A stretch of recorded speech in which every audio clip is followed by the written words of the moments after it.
আপনার নামটা একটু বলেন। ঋতু আক্তার। ঋতু কি পুরো নামটাই কি ঋতু আক্তার নাকি সাদিয়া জাহান ঋতু? সাদিয়া জাহান ঋতু। আপনি কি আপনার অরিজিনাল নামটা এখানে বলছেন নাকি ছদ্মনাম? অরিজিনাল নামটাই বলছেন। আপনি গল্পটা যখন বলতে আসেন তার আগে আপনার সঙ্গে আমার কথা হচ্ছিল যে আপনি কেন বলতে চান। আপনি ফেস দেখাতে চাননি, আপনি দেখতে মাশাআল্লাহ যথেষ্ট সুন্দর, এবং আপনি ফেস দেখাতে চাননি কারণ আপনার ব্যক্তিগত সামাজিক একটা সমস্যার কারণে। আর আপনি গল্পটা মূলত বলতে এসছেন শুধু হালকা হওয়ার জন্য, নিজের মনটাকে হালকা করার জন্য, রাইট? জি। আচ্ছা, মানে সমাজের কাছে বা কারো কাছে কোনো কিছু পাওয়ার জন্য এখানে আসেননি? জি না। Listen this girl very very carefully প্রিয় শ্রোতা। ও কারো জন্য আসেনি, কারো কাছ থেকে ওর কোনো কিছু চাওয়ার নেই। ও শুধু ঘন্টা দুয়েকের জন্য এখানে এসছে, কুমিল্লা থেকে এসছে নিজের মনটাকে একটু হালকা করার জন্য। ওকে, শুরু করুন। আমার নাম ঋতু, আমি এসেছি কুমিল্লা থেকে। আমার বাড়ি কুমিল্লা লাকসাম, নাঙ্গলকোট থানায়। আমরা 4 ভাই বোন। বড় একটা ভাই আছে, দেশের বাইরে থাকে। আমি মেঝু। আমার ছোট একটা বোন আছে, তার ছোট আর একটা ভাই আছে। তো ছোটবেলা থেকে আসলে ছোটবেলার গল্পগুলো বলতে চাই না, কারণ ছোটবেলা আমার দিনগুলো অনেক সুখের কাটছে। আমার বাবা মা আমাকে যথেষ্ট, আমাকে না, আমাদের 4 ভাই বোনকে যথেষ্ট আদর স্নেহ ভালোবাসা সবকিছুই দিছে। তো আমি যখন খুব ছোট ছিলাম তখন আমার আগে আমার আরেকটা বোন হয়েছিল। তো বোন মারা গেছিল। তো আমার বাবা খুব মেয়ে পছন্দ করে, সবসময় বলতেন যে আমার যদি 2টা ছেলে না হয়ে আমার যদি 4টা মেয়ে হইতো আমি আরো বেশি সুখে থাকতাম। তো যাই হোক, আমাদের একটা খুবই হ্যাপি ফ্যামিলি ছিল। বাবা কি করতেন? জি, বাবা দেশের বাইরে থাকে। আমি যখন ক্লাস 8-এ উঠি তখন আমার কাছে একটা ফোন ছিল। তো আমার বেশিরভাগ পড়াশোনা হয় আমার নানুর বাড়িতে। কারণ মানে কি এরকম যে আপনি জন্মের পর থেকেই বাবাকে দেশের বাইরে দেখেছেন? হ্যাঁ, ওকে। ওইখানে সবার সাথে যোগাযোগ রাখতাম এতটুকুই, কারণ নানুর বাড়িতে ছিলাম। তো উনি বেশি একটা কিছু বুঝতো না, তো সেজন্য আমার কাছে ফোনটা দেওয়া হয়েছে সবার সাথে কন্ট্যাক্ট করার জন্য। তো একদিন স্কুল থেকে আসছি 4টার সময়, এসে দেখি একটা অপরিচিত ফোন আসছে। অনেকবার ফোন আসছে, তো নাম্বারটা অপরিচিত দেখে আমি আরেকবার মিস কল দিই। ওকে। দেওয়ার পর ওইখান থেকে ব্যাক করার পর আমি সালাম দিই, যেটা বলার দরকার, ভালো টালো কথা জিজ্ঞেস করি। তারপর আমি ওনার নাম জানতে চাইছি, তো উনি ওনার নাম রবিউল বলছে।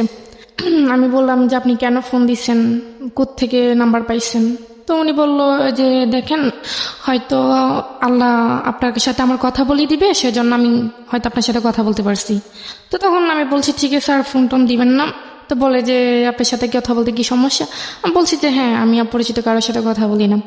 তারপর এদিন রেখে দিছে, রেখে দেওয়ার পর 2-1 দিন পর পরই ফোন আসে। তো ফোন আসার পর ভালো মন্দ জিজ্ঞেস করার পর এতটুকুই, ভালো টালো কি করেন, কি করতেছি, কি খাইছেন, এতটুকুই। ওই সময়টাতে কি লোকটার নাম জিজ্ঞেস করা, কোথায় থাকে, কি করে? হ্যাঁ, অবশ্যই জিজ্ঞেস করছি। ওনার নাম বলছে রবিউল, নামটা ঠিক বলছে। উনি একটা এজেন্সিতে কাজ করতো, ওনার বাড়ি হচ্ছে ডোমবাড়িয়া, গ্রামের নাম। জি। তো যাই হোক, ওইখানে কাজ করে। ওকে। তো একদিন আমাকে বললো যে আপনাকে একটা কথা বলবো, আপনি যদি কিছু মনে না করেন। তো আমি বলছি ঠিক আছে বলেন। বলে যে যদি হ্যাঁ হয় তো হ্যাঁ বলবেন, আর যদি না হয় না বলে দিবেন, কিন্তু রাগ করবেন না। আমি বলছি ঠিক আছে, আমি রাগ করবো না, আপনি বলেন। তো উনি আমাকে বললো যে দেখেন, আপনার কথাগুলো আমার খুব ভালো লাগে, আমি আপনার সাথে আপনার ফ্রেন্ড হতে চাই। ওকে। তো আমি আপনার সাথে ফ্রেন্ড হব, আমাকে একটু চিন্তা ভাবনা করতে হবে। তো বলে যে কতদিন লাগবে? আমি বলছি 6 মাসও লাগতে পারে, 1 বছর লাগতে পারে, আবার 1 মাসও লাগতে পারে। বলে যে না, এত লং টাইম তো নিতে পারবো না, আমি আপনাকে 1 সপ্তাহ সময় দিলাম। আমি বলছি না। তো উনি আমাকে খুব জোরাজোরি করতেছে। জোরাজোরি করার পর আমি বলছি ঠিক আছে, আমি 1 সপ্তাহ পর, তবে 1 সপ্তাহের মধ্যে আপনি আমাকে আর ফোন কল কোনো কিছু দিতে পারবেন না।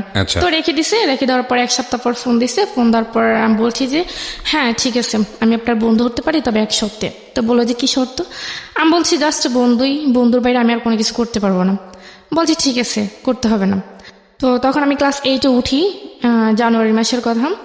তো এইভাবেই ওনার সাথে কথা বলি, কথাবার্তা চলতেছে। তো কথাবার্তা চলার মাধ্যমেই উনি আমাকে দেখা করার কথা বলছে এর মধ্যে অনেকবার। তো দেখা করার কথা বলছে, আমি আসলে দেখা করতে চাই না ওনাকে। তো 1 বছরের মাথায় উনি আমাকে প্রপোজ করেন। প্রপোজ কিভাবে করলো? ফোনের মাধ্যমে? হ্যাঁ, ফোনের মাধ্যমে, 1 বছর কোনো দেখা হয়নি। এর মাধ্যমে কি আপনাদের এর আগে বা মানে ফেসবুক বা অনলাইনে কোথাও? না না, তখন তো আমি ফেসবুক এমনিতে নর্মাল একটা ফোন ইউজ করতাম। এছাড়া কোনো কিছু ছিল না, না? শুধু just- আপনাকে দেখিনি? না, না দেখিনি। দেখেই আপনাকে প্রপোজ করে ফেলেছে? হ্যাঁ, প্রপোজ করে ফেলছে, 1 বছর কথা বলার পর প্রপোজ করে ফেলছে। তা আমি বলছি ঠিক আছে, আপনি আমাকে। বয়সটা জানা ছিল? লাইক আপনি তখন ক্লাস 8-এ পড়েন, ওর বয়স কত ছিল?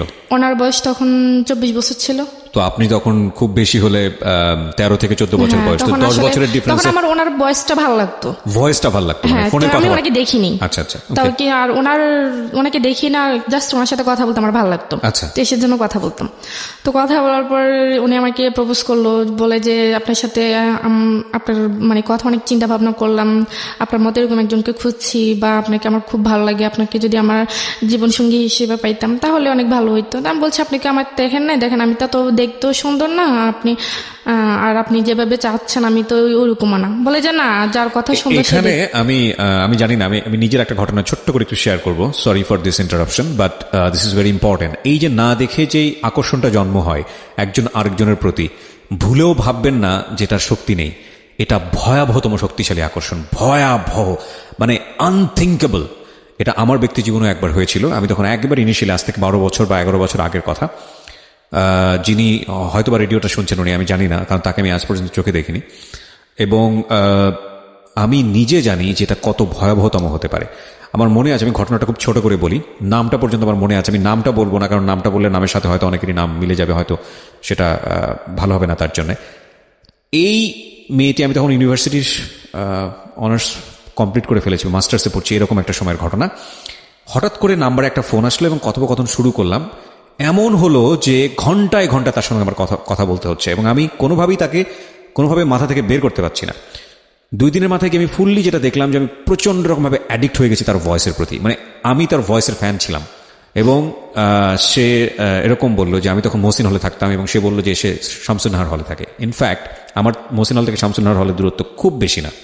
আমি হঠাৎ করে একদিন, মানে আমি তখন রেডিও টুডেতে একটা অনুষ্ঠান করি, পোস্ট বক্স 9032, এবং ওই অনুষ্ঠানটা করার পরপরই আমি চিন্তা করলাম I need to meet her. এবং আমি হলের সামনে গেলাম, গিয়ে আমি তাকে বললাম যে আপনাকে আমার সামনে আসতে হবে, আইদার আপনি আসবেন অথবা আমি কানেকশন এখনই অফ করে দিব।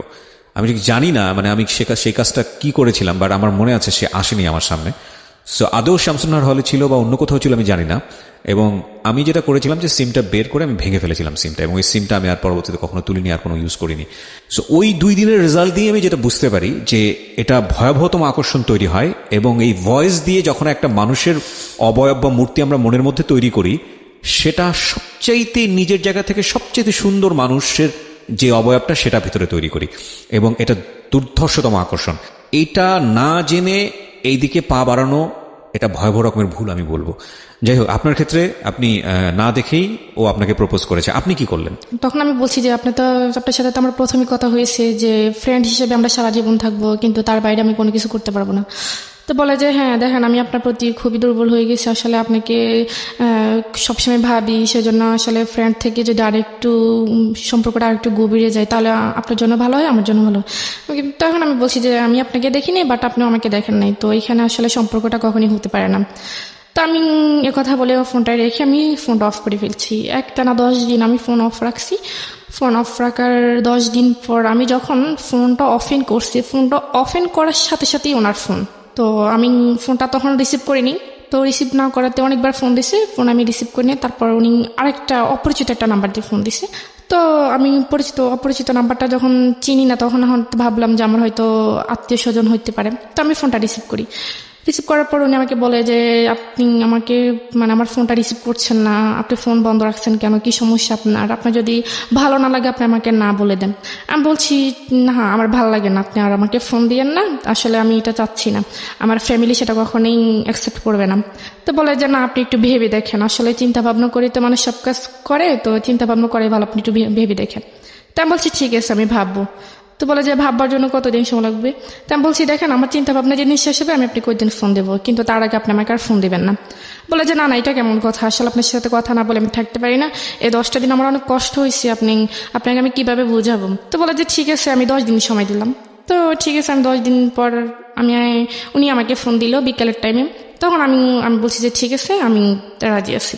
তো তো বলে যে ঠিক আছে, তখন তো রাজি হয়েছি। আপনি রাজি হয়ে গেলেন? হ্যাঁ, আমি রাজি হই। রাজি হয়ে গেলেন কেন? মানে আপনি তো আসলে মানে চিন্তা ভাবনা করেছি, আর আসলে আমি তাই সে কেমন দেখতে সেটা আমি জানি না, তো তার কথাগুলো আমার ভালো লাগতো। আসলে তার কথাগুলো, মানে তার আপনি সাথে নিজেও আমার- দুর্বল ছিলেন? হ্যাঁ, তোর কথার মধ্যে আমি খুবই দুর্বল ছিলাম। তার মানে সে অনেক সুন্দর গুছিয়ে কথা বলতে পারে, বা তার কথাগুলো অনেক ভালোই লাগে আমার, মানে Okay. শুনতেই মন চায়। ওকে। তো যাই হোক, তারপর এভাবে অনেক দিন কেটে গেছে, প্রায় 1 মাসের মতো। তো উনি আমাকে হঠাৎ আবার বলতেছে ঠিক আছে, এখন তো আমরা আরেকটা রিলেশনে, নতুন করে একটা রিলেশন করছি, তো এখন তো আমি আপনাকে তুমি করে বলতে পারি। আমি বলছি ঠিক আছে, তুমি করে বলেন। এখানে একটা জিনিস খেয়াল করবেন, ওদের এই সম্পর্কটা এটা কিন্তু অনেক লম্বা সময় নিয়ে তারপরে কিন্তু হয়েছে, যদিও দুজন দুজনকে দেখেনি, সম্পূর্ণ ভার্চুয়াল একটা রিলেশনশিপ।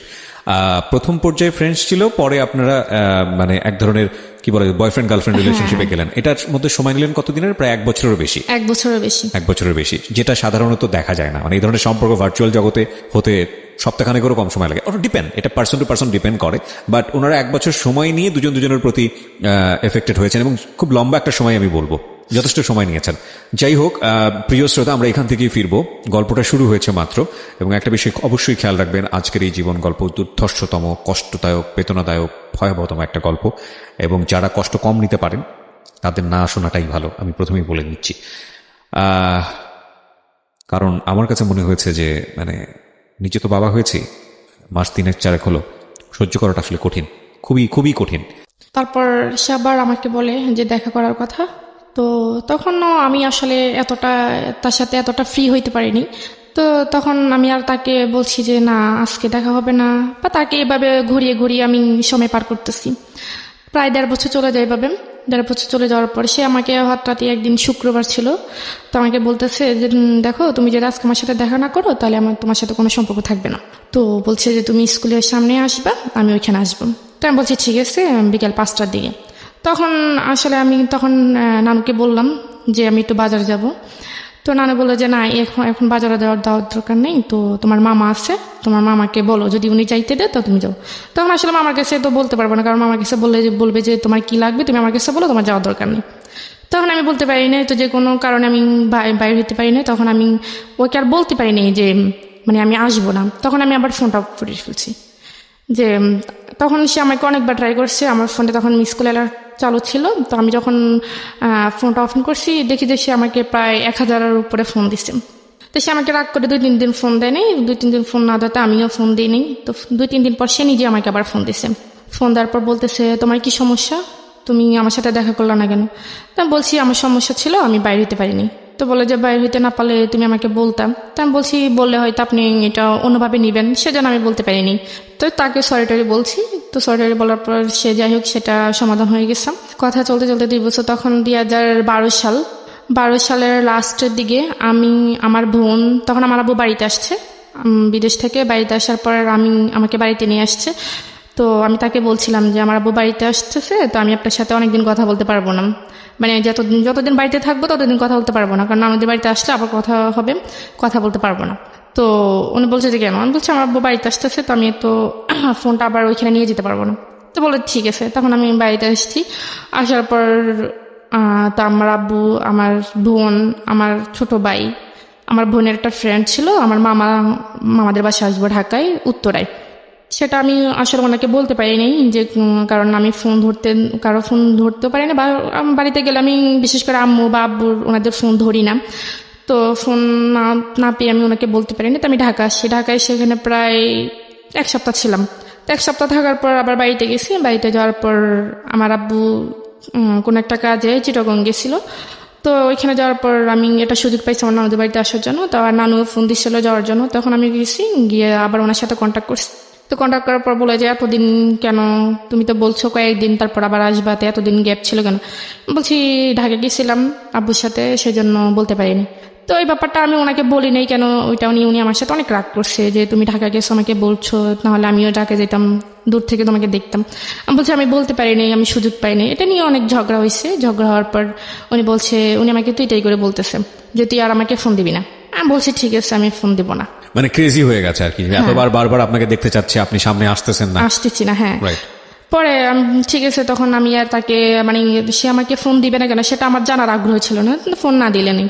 আসলে আমি তার সাথে মানে তার প্রতি অ্যাট্রাকশন হয়নি, আমি আসলে তার কথাগুলো আমার ভালো লাগতো, সেজন্য আমি তার সাথে কথা বলতাম। তার প্রতি পয়েন্ট করবেন প্রিয় শ্রোতা, ও যেটা বলছে যে ওর কথাগুলো শুনতে ওর খুব মন চাইতো এবং ওই কথাগুলোর কারণেই ওর প্রতি এক ধরনের ওর দুর্বলতা ছিল, কিন্তু এটা আসলে সে অর্থে কোনো লাভ ছিল না। ওকে, তো সে আমাকে আবার নিজে ফোন দিছে, ফোন দেওয়ার পর বললে যে তুমি এত পাষাণ মানুষ, তোমার মেয়েদের মন নাকি অনেক নরম থাকে, তো তুমি এত শক্ত মনের মানুষ, আমি আসলে কখনো ভাবি নেই। তো আমি রাগ করে ফোন রেখে দিছি, তোমার উচিত আমার রাগ ভাঙানো, আমাকে ফোন দাও, তুমি সেটা না করে তুমি উল্টা রাগ করে বসেছো। তখন ওনার কথাগুলো আমি আসলে এতটা কেয়ার করতাম না, যেটা বলতে এটা শুনতাম। 2012 সালের প্রায় মাঝামাঝি আমি আবার ঢাকা আসি, আমার মামারা সবাই মিলে কক্সবাজার যাবে, তো আমি ঢাকা আসি আবার। তাই আমি ওনার কাছে বলছি যে আমি কক্সবাজার যাব, আমরা সবাই মিলে কক্সবাজার যাবো, ওইখানে অনেকদিন থাকবো, আপনার সাথে আমার কথা হবে না। তো বলে যে আমার যদি ছুটি থাকতো তাহলে তো আমিও যেতে পারতাম। তো বলে যে ঠিক আছে, তোমরা যেদিন যাবে তার একদিন আমাকে ফোন দিও। তো আমরা যেদিন যাবো তার একদিন ওনাকে ফোন দিছি, তো উনি যেতে পারবেন, উনি ছুটি নিতে পারেনি। তো আমরা চলে গেছি, ওইখানে প্রায় 15 দিনের মতো ছিলাম। পুরো দিন থেকে আবার যখন কক্সবাজার গেছি তখন আমার মামারও সাথে ছিল, তো মামার এক বন্ধু ছিল, তো ওর সাথে ছিল, তো উনি আবার ওইখানে গেছে। তো আমরা ওইখানে অনেক আনন্দ করলাম, সবাই মিলে একসাথে ছিলাম, আড্ডা দিলাম। তো ওই ছেলে আবার আমাদের সাথে ছিল। তো আমি আবার ঢাকায় যখন কক্সবাজার থেকে যখন ঢাকায় ব্যাক করি, তখন ওই ছেলে আমার আরেকটা মামাতো ভাই ছিল, ওর নাম হচ্ছে রাফি। ওর কাছে আবার মানে আমার ডিটেইলস জানতে চাইছে যে মেয়েটা কে বা কি করে। ছেলেটার নাম কি ছিল? রাজু। ওকে। তো কি করে বা কোথায় থাকে, তো বললো যে এটা আমার সম্পর্কে মামাতো বোন হয়, তো এরকম। তো বলে যে আমি ফোন ইউজ করে, তো আমি যে ফোন ইউজ করি সেটা তার ওনারা জানে না। তো বলে যে না, ফোন ইউজ করে না কেন? তো বলে যে না, এমনিতেই। তখন আমার মামা যখন বাড়িতে আসে শীতের সময়, তখন ওই ছেলে আবার আমার মামাদের সাথে আমাদের বাড়িতে আসছে। তো আমাদেরকে দাওয়াত করায়, ওই ছেলেও আসছে আমাদের বাড়িতে। তো আমাদের বাড়িটারি দেখলো, আমাদেরকে দেখলো, তখন আমার সাথে কথা বললো, হাই হ্যালো, এতটুকুই। কি করো, কোন ক্লাসে পড়ো? তখন আমি ক্লাস 9-এ পড়ি। তো বললো যে ঠিক আছে, তো এখন তো ছুটি, তো তোমার মামার সাথে আবার ঢাকায় যাও, গিয়ে ঘুরে আসো, আমরা তো আছি, সব একসাথে আনন্দ হবে। তো আমি বলছি দেখি যদি আম্মু দেয় তাহলে। তো উনি আমার মামাকে বললো, বলার পর আমার মামা আমার আম্মুকে বললো। তো গেলাম, গিয়ে ওইখানে প্রায় 20-25 দিন ছিলাম। এর মধ্যে ওর সাথে আর আমার কোনো যোগাযোগ হয়নি। রবিউলের সাথে? হ্যাঁ, রবিউলের সাথে আমার কোনো যোগাযোগ হয়নি। না, ফোন তো না আমাদের বাড়িতে, আমি আর ওইখানে যেতে পারি না, ওনাকে কখনো কোনো মেসেজ বা ফোন দিতে পারিনি। তো আমি আবার চলে গেছি। তো কথাবার্তা বলে মাঝে বলে যে তুমি ফোন ইউজ করো না, বলছি না আমি ফোন ইউজ করি না, আসলে বাসা থেকে সেটা কেউ দিবে না। তো বলে যে আমি তোমাকে যদি একটা ফোন কিনে দিই তুমি নিবে? আমি বলছি কেন, আপনার ফোন আমি নিব কেন, আর আপনি আমার কি হন? রাজু এটা বলতেছে? হ্যাঁ, রাজু এটা বলতেছে। বলে যে না নেও, মাঝে মাঝে আমার সাথে কথাবার্তা বলবো। এখানে বিষয়টা গুলিয়ে ফেলবেন না, রাজু এবং রবিউল। রাজুটা হচ্ছে ওর আত্মীয় সম্পর্কের একজন, আর রবিউলটা হলো যে ছেলেটার সঙ্গে প্রথম দিকে ভার্চুয়ালি মানে ফোনের মাধ্যমে কমিউনিকেট, কিন্তু এখনো দেখা হয়নি। ওদের মধ্যে এক ধরনের সম্পর্ক রয়েছে, বয়ফ্রেন্ড গার্লফ্রেন্ড বলা যেতে পারে, বাট ঠিক সে অর্থে ম্যাচিউর টাইপের রিলেশনশিপ না, অন্তত এই মেয়েটার সাইড থেকে না। ওকে, ঠিক আছে, বলুন তারপর। তো রাজু আমাকে, যখন আমি চলে আসবো তখন রাজু, আমার মামা আর ওই মামাতো ভাইটা আমাকে বাস পর্যন্ত বাসে উঠেছে, কারণ মামা আমার সাথে আসছে আর মামার সাথে ওনারা আসছে আমাদেরকে এগিয়ে দেওয়ার জন্য। তো আসছে রাজু ওইখানে, মানে আমি চলে যাচ্ছি, মানে এটা দেখো কান্নাকাটি করতে আসছে। কান্নাকাটি করার পর আমি আসলে ব্যাপারটা দেখছি, তারপরও বুঝতে পারলো না, বোঝার মতো করেছিলাম। তো আমি যখন চলে গেছি তখন ও আমার যে জামা কাপড় নেওয়ার একটা ব্যাগ ছিল, ওই ব্যাগের মধ্যে ওই একটা ফোন কিনে রেখে দিয়েছে, সেটা আমি জানি না। তো না জানার পর আমি বাড়িতে গেছি, সোজা আমার নানুদের বাড়িতে গেছি। নানুদের বাড়িতে যাওয়ার পর জামা কাপড় যখন ওইটা থেকে বের করছি তখন দেখছি একটা মোবাইলের বক্স। তো আমার কাছে আশ্চর্য লাগতেছে, মোবাইলের বক্স এটা কে দিল? তখন আমি কাউকে বিষয়টা না বলে আমি এটা খুললাম, খুলে দেখি একটা phone, mobile phone, Samsung mobile phone ছিল। ওইটার মধ্যে আবার একটা চিঠি ছিল। তো দেখলাম, দেখার পরে চিঠিটা পড়লাম। চিঠির মধ্যে লেখা ছিল যে মানে রাজু যে আমাকে ফোনটা দিছে সেটা যেন আমি কাউকে না বলি, সেটা শুধুমাত্র আমাকে দিছে আমার সাথে একটু কথা বলার জন্য বা খোঁজ খবর নেওয়ার জন্য, বাস এতটুকুই। আর যদি ওর মোবাইলটা আমার নিতে ইচ্ছে না হয় তাহলে সেটা ফেলে দেওয়ার জন্য, কিন্তু কাউকে না বলার জন্য, এটা লিখে দিছে। তো লিখে দেওয়ার পর আমি এটা রেখে দিচ্ছি, কিন্তু আমি আর ফেলিনি। ওটার সাথে আবার একটা সিমও দিছে, তো আমি ওইটা অফ করছি। করার পর ও আবার অনেকগুলো মেসেজ করছে। আমি ফোনটা অফ করার পর অনেকগুলো মেসেজ পেয়েছি, কেমন আছি, কোথায় আছি, ওই তো রাস্তার মধ্যে ফোন দিছে। তো আবার ফোনও দিছিল মনে হয়। তখন রাত্রেবেলা আমি আর ওকে ফোন দিই নাই বা মেসেজও রিপ্লাই দিই নাই। তো রাত্রেবেলা সন্ধ্যার দিকে আমার নানু তখন নামাজ পড়তে গেছে, তো আমিও নামাজ পড়ে ফেলছি আগে, নানু পরে নামাজ পড়তে গেছে। পড়ার পর আমি ওই আমার আগের ফোনটা রবিউলের সাথে আবার আপনি নামাজ পড়েন? হ্যাঁ। বাহ, মাশাআল্লাহ। হ্যাঁ। তো রবিউলকে মিস কল দিলাম। তো মিস কল দেওয়ার পর সে সাথে সাথে ব্যাক করলো। ব্যাক করার পর রবিউলের সাথে কতদিন পরে কথা হচ্ছে? এই প্রায় 1 মাস 10 দিন। 1 মাস 10 দিন কোনো কমিউনিকেশনই ছিল না? জি না। মানে আপনার দিক থেকে আপনি অনুভবই করেননি? না, কোনো অনুভবই করিনি। তার মানে বুঝতেই পারছেন ইট ওয়াজ নট লাভ, অ্যাকচুয়ালি কোনো লাভ ছিল না। নইলে 1 মাস 10 দিন অফ ট্র্যাকে থাকার সময় ও বিজি হয়ে গেছে অন্য কোনো জায়গাতে, রবিউল মাথা থেকে আউট হয়ে গেছে। কিন্তু যখনই ও ফিরে এসছে, সময় হাতে আছে, তখন আবার রবিউলকে সে নক করছে। তারপর ফোন দিলাম, ফোন দেওয়ার পর ও ফোনটা রিসিভ করার সাথে সাথে খুব কান্নাকাটি করতেছে, অনেক মানে বাচ্চাদের মতো খুব জোরে জোরে কান্নাকাটি করতেছে। আমি কেন তাকে এতদিন ফোন দিইনি। তখন আমি তাকে ব্যাপারটা বুঝিয়ে পড়ার পর সে আমাকে বলতেছে আমি তোমার সাথে কালকেই দেখা করতে চাই। আমি বলছি এটা কখনোই সম্ভব না, আমি কালকে দেখা করতে পারবো না, আমার যখন সময় হবে আমি তখনই আপনাকে ফোন দিব, আপনি আমার সাথে দেখা করিয়েন। এর মধ্যে রাজু আবার আমার মামাতো ভাই যার মাধ্যমে পরিচয় হয়েছিল, সে আবার আমার নানুদের বাড়িতে আসছে। তো রাজু আবার আমার নানুদের বাড়িতে আসছে। আসার পর সে আমাকে ভালোটার কথা জিজ্ঞেস করছে। জিজ্ঞেস করার পর আমার নানুর সাথে কথাবার্তা বলার পর সে 2 দিন ছিল। 2 দিন থাকার পর সে আবার চলে গেছে।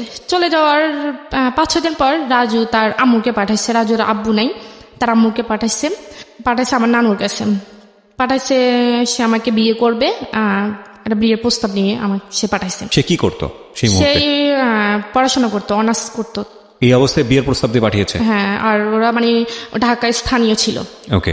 প্রস্তাব পাঠাইছে। তো তার আম্মু তো তখন আমাকে দেখে না, ঢাকা থাকাকালীন। তো উনি আমাকে দেখছে, দেখার পর আমার নানুকে ডিরেক্টলি বলছে যে আপনার নাতিকে তো আমার ছেলে খুবই পছন্দ করে, তো আপনাদের যদি কোনো আপত্তি না থাকে তাহলে আমরা এখানে একটা আত্মীয়তা করতে পারি। তো আমার নানু বললো যে দেখেন আমি তো ওর গার্জেন না, ওর আব্বু আছে, আম্মু আছে, আমার ছেলেরা আছে, ওদের সাথে কথা বলতে হবে, আপনি ওনাদের সাথে কথা বলেন। তো রাজুর আম্মু একদিন ছিল, তারপরে দিন সকালবেলায় চলে গেছে। চলে যাওয়ার পর আমার নানু আমাকে বলতেছে যে তো রাজুর সাথে তোর কি? আমি বলছি তো না কিছু না, এমনিতে কথাবার্তা, তো এরকম কিছু না। তো বলে যে সত্যি? আমি বলছি যে হ্যাঁ। বলে যে না থাকলেই ভালো। তা আমি আর জিজ্ঞেস করি না যে কেন আসছে বা কি আসে বিষয়। তখন আমার আব্বুর কাছে বলছে আমার মামা, রাজুর আম্মু আমার মামার কাছে বলছে, আর আমার মামা আমার আব্বুর কাছে ফোন দিয়ে বলছে। তো আমার আব্বু বলছে ঠিক আছে, ছেলের একটা ছবি দাও আর আমি খোঁজখবর নিয়ে দেখি কেমন। তো ওনারও ছেলে পছন্দ হয়ে গেছে, ছেলেরও পছন্দ হয়েছে বা ওর আম্মুরও পছন্দ হয়েছে। মনে করেন 2 পক্ষ থেকেই সবকিছু ঠিকঠাক। এখন আমার ছোট মামা যিনি, উনি আবার আমার আব্বুকে বলতেছে যে বিয়ে তো হবেই, ছেলেও ভালো বা ছেলের ফ্যামিলিও ভালো, এখন ঋতুকে একবার জিজ্ঞেস করে দেখেন ও কি বলে। তো আমার আব্বু আসলে আমাদের বন্ধুর মতোই, বাবা বললেও নয়। তো পরে আমার আব্বু আমাকে জিজ্ঞেস করার পর আমি বললাম যে আব্বু দেখেন আমি আসলে সামনে আমার এসেছে পরীক্ষা, তো আমি অন্তত পরীক্ষাটা দিই, আপনাকে বিস্তারিত বলবো। বলে যে ঠিক আছে পরীক্ষা দাও। তো আব্বু ওই রকম ভাবে মামাকে বলছে, মামা ওই রাজুর আম্মুকে ওরকম ভাবে বলছে। তো ওনারা বলছে ঠিক আছে পরীক্ষা পর্যন্ত আমরা অপেক্ষা করব। তো এর মধ্যে আমি আবার রবিউলকে সবকিছু বলে দিছি যে আমাকে এভাবে দেখতে আসছে, আমার বিয়ের কথা চলতেছে, এখন আমি বলছি পরীক্ষা অবধি। তো সে বলতেছে আমি তো তোমাকে আজ পর্যন্ত দেখিই নেই, তুমি আমার সাথে একটু দেখা করো না। তা আমি বলছি কি দেখবেন, আমি তো বলছি আমাকে দেখলে আপনার পছন্দ হবে না। তো দেখা এরকম করতে করতে তখন সে যে একটা এজেন্সিতে কাজ করে সেটা আমাকে বলছে। তখন আমি খোঁজখবর নিয়ে জানতে পারি এটা আমাকে রং বলছে, মানে রবিউল আপনাকে মিথ্যা ইনফরমেশন দিয়েছে? ওকে। তো তখন আমি বললাম যে আপনি তো আমার কাছে মিথ্যা কথা বলছেন, আপনি তো আসলে কোনো অফিসে এরকম কোনো অফিসে চাকরি করেন না, আসলে আপনি করেনটা কি আমাকে সত্যি করে বলেন, আমি আপনার সাথে দেখা করব। ওকে। তো বলে যে আমি আসলে একটা প্রাইভেট কোম্পানিতে জব করি, তো যে কোনোভাবে এটা ওই কোম্পানির মালিক পালিয়ে গেছে, এখন আসলে আমার উপর অনেক ধার দেনা, এখন আমি আসলে বাড়ি থেকে বের হতে পারতেছি না, এখন অন্য একটা জায়গায় অ্যাপ্লাই করতেছি। তারপর আমি বললাম তো সেটা আমাকে বললেন না কেন আগে? তো বলে যে বলিনি, এমনিতে আসলে এটা একটু আমি লুকিয়ে রাখছি, এটা বলতে চাইনি। তাই আমি বলছি ঠিক আছে। তো তখন আমি তাকে নিজে ফোন দিতাম, আমি তাকে ফোন দিয়ে আমি তার সাথে কথা বলতাম। এমনকি সে আমার কাছে অনেকবার প্রায় 2-3 বার টাকা চাইছে তার মানে পকেট খরচের জন্য। আমি 2-3 বার প্রায় তাকে 10-12 হাজার টাকা দিছি, কিন্তু দেখা সাক্ষাৎ কোনো কিছুই না। আচ্ছা। তখন আমি যখন বিয়ের ব্যাপারটা বলছি তখন আম্মু আমাকে বলল যে দেখ ছেলেও ভালো, ছেলের ফ্যামিলিও ভালো, তুই রাজি হয়ে যা, এসএসসি পরীক্ষার পরে বিয়েটা হয়ে যাক, তুই রাজি হয়ে যা, অন্য কোথাও যদি কোনো কিছু থেকে থাকে সেটা বাদ দিয়ে দে। তা আমার আম্মা আমাকে এভাবে বলছে, তখন আমি একটু ডাউট করছি যে আমার আম্মা আমাকে হয়তো একটু সন্দেহ করছে। জি। তো সন্দেহ করার পর আমি তাকে আবার রবিউলকে বলে দিচ্ছি, বলে দেওয়ার পর তা আমি বলছি, দেখেন আপনার সাথে যা হওয়ার হয়ে গেছে, আমি আপনার সাথে আর কথা বলতে পারবো না, তা আপনি আমাকে ক্ষমা করে দেন, আপনার সাথে যদি কোনো বেয়াদবি করে থাকি আসলে এভাবে আমি ফ্যামিলির বাইরে যেতে পারবো না। এটা রবিউলকে বললেন? হ্যাঁ, আমি রবিউলকে বলছি। তখন রবিউল তো অনেক কান্নাকাটি, খুব কান্নাকাটি করছে। সে ওকে বাসার ঠিকানা জানতো, আপনার বাসার ঠিকানা? হ্যাঁ, সে আমার বাসার ঠিকানা জানতো। আমি তাকে সবকিছু সত্যি বলে সঠিক বলেছেন। হ্যাঁ।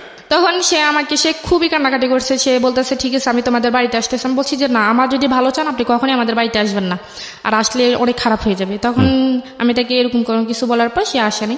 আসার পর সে বলছে ঠিক আছে তুমি আমাকে তো বিয়ে করবে না নাকি? আমি বলছি যে হ্যাঁ করবো না। তো বলে যে ঠিক আছে তাহলে তুমি আমার সাথে শুধু একবার দেখা করো, একবার দেখা করার পর আমি তোমাকে কথা দিতেছি জীবনে তোমাকে আর ফোন দিব না। তো আমি বলছি একবার দেখা করে কি লাভ? সে বলে যে আমি কেমন মেয়ের সাথে কথা বলছি, তাকে শুধু একবার দেখার ইচ্ছে, আর কিছুই না। আমি বলছি আপনি কথা দিচ্ছেন তো? তো সে বলতেছে যে হ্যাঁ আমি কথা দিছি। তো এর মধ্যে সে আবার ব্রাহ্মণবাড়িয়া, সে এখানে একটা আপনার মাইক্রো ক্রেডিট একটা চাকরি পাইছে। জি। ব্রাহ্মণবাড়িয়া। তো আমি আবার ঢাকা যাই মামাদের বাসায়। তখন আমার মামানি প্রেগনেন্ট ছিল। তো তখন উনি খুব অসুস্থ ছিল, তো ওনাকে আমি দেখতে গেছিলাম। আমার আম্মু গেছিল সাথে। তো আমার আম্মু গিয়ে আমার আম্মা আমাকে রেখে চলে আসছে। তো আমি ওইখানে ছিলাম। থাকার পর ওইখানে আবার মামাদের পাশের ফ্ল্যাটে একটা মেয়ে থাকতো, নাম হচ্ছে রিয়া করে। তার সাথে আমার আবার খুব ভালো একটা বন্ধুত্ব ছিল। তার সাথে আমি আবার সবকিছু শেয়ার করছি। তো শেয়ার করার পর তখন আমি ঢাকা গেছি। ঢাকা যাওয়ার পর সে আমাকে বলতেছে যে আমি ব্রাহ্মণবাড়িয়ে যাওয়ার জন্য, তার সাথে দেখা করার জন্য। তা বললাম আমি একটা মেয়ে হয়ে আমি ওইখানে কিভাবে যাই? বলে যে দেখো আমি তো নতুন অফিসে জয়েন করছি, নতুন, এখন তো আমাকে ছুটি দিবে না, তো আমি আসলে কিভাবে তোমার কাছে যাবো, তুমি একটু আমার কাছে আসো। তা বলছি ঠিক আছে। তখন আমি ওই রিয়াকে নিয়ে বাইরে বের হওয়ার নাম করে ওকে নিয়ে যাই। শুক্রবার দিন ছিল তখন। ইন দ্য মিন টাইম কি আপনার রাজুর সঙ্গে দেখা সাক্ষাৎ করা, কথাবার্তা হওয়া, এগুলো কোনো কিছু হচ্ছে? না না, ওই কথা বিয়ে যখন যেহেতু ফোনটা আপনার কাছে আছে সেজন্য জিজ্ঞেস করছি। ফোনটা আমার কাছে আছে, ফোনে কথাবার্তা হয় না? ওই ফোনটা দিয়ে আমি আবার রবির সাথে কথা বলি, কিন্তু রাজুর সঙ্গে কথা বলি না। রাজুর সাথে আর কথা বলি না। আচ্ছা। যাই হোক গেলাম ব্রাহ্মণবাড়িয়া বিশ্ব রোড, ওইখানে রবিয়াল আসছে। আসার পর আমরা গেলাম। যাওয়ার পর সে আমাকে ফোন দিছে। তো আমি বোরকা পরে জানি, আমি এমনিতেই নর্মাল ভাবে গেছি। তো আসলে আমি ওই কথাটা কখনোই ভুলবো না। ওনাকে দেখে আসলে আমার মাথা ঘুরতেছে, এরকম একটা অবস্থা যে আমি আসলে যেটা ভাবছি, যেটা কল্পনা করছি, এটা সম্পূর্ণ বাইরে। সে মনে করেন তখন খুবই হ্যাংলা ছিল, অনেক কালো ছিল। তো আমি ভাবলাম আর বাবা এটা কি, এটা তো এখন আমার ফ্যামিলি কখনো কোনোভাবে মেনে নেবেন। অডিওর সাথে ভিডিওর মারাত্মক পার্থক্য, এটা কি বলে? এবং এটাই হয় আসলে, ভোকাল শুনে ইমাজিন যেটা হয় সেটা বাস্তবে যখন মুখোমুখি হয় সেটা আসলে অনেক বেশি, এবং এটা আরজিদের ক্ষেত্রে আরো বেশি হয়, টু বি অনেস্ট। অবশ্যই এখনকার যুগটা অন্যরকম, কারণ এখন ফেসবুকের যুগ, এখন সব আরজিদেরকে দেখা যায়। আমরা যখন শুরু করেছি তখন দেখা যেত না, তখন এক একজনের ইমাজিনেশন ছিল যে নিশ্চয়ই আমার আরজি, আমি যাকে পছন্দ করি সে দেখতে শাহরুখ খানের মতো হবে, সালমান খানের মতো হবে। এবং তারপরে যখন ফেস টু ফেস হতো সেই দৃশ্য নাই বা বলি। যাই হোক, নিজের জীবনেরও বেশ কয়েকটা অভিজ্ঞতা আছে আর কি, যে জন্যই বললাম। হ্যাঁ। তারপর তার সাথে আমি দীর্ঘ 3 বছর পর দেখা করি ওই দিন। তো 3 বছর পর ওই দিন ফার্স্ট দেখা। তো আমি আবার যখন আমি তার সাথে দেখা করতে যাচ্ছি, গাড়িতে উঠতেছি, তখন আমি আবার তাকে বলছি যে দেখেন আপনি আমাকে কথা দিয়েছেন আপনি আমার সাথে শুধু একবারই দেখা করবেন, এখন আপনি যেরকমই হন আমি আপনার সাথে দ্বিতীয়বার কথা বলবো না। সে বলছে ঠিক আছে তুমি নিশ্চিন্তে থাকো, আমি তোমাকে কখনোই বিরক্ত করবো না।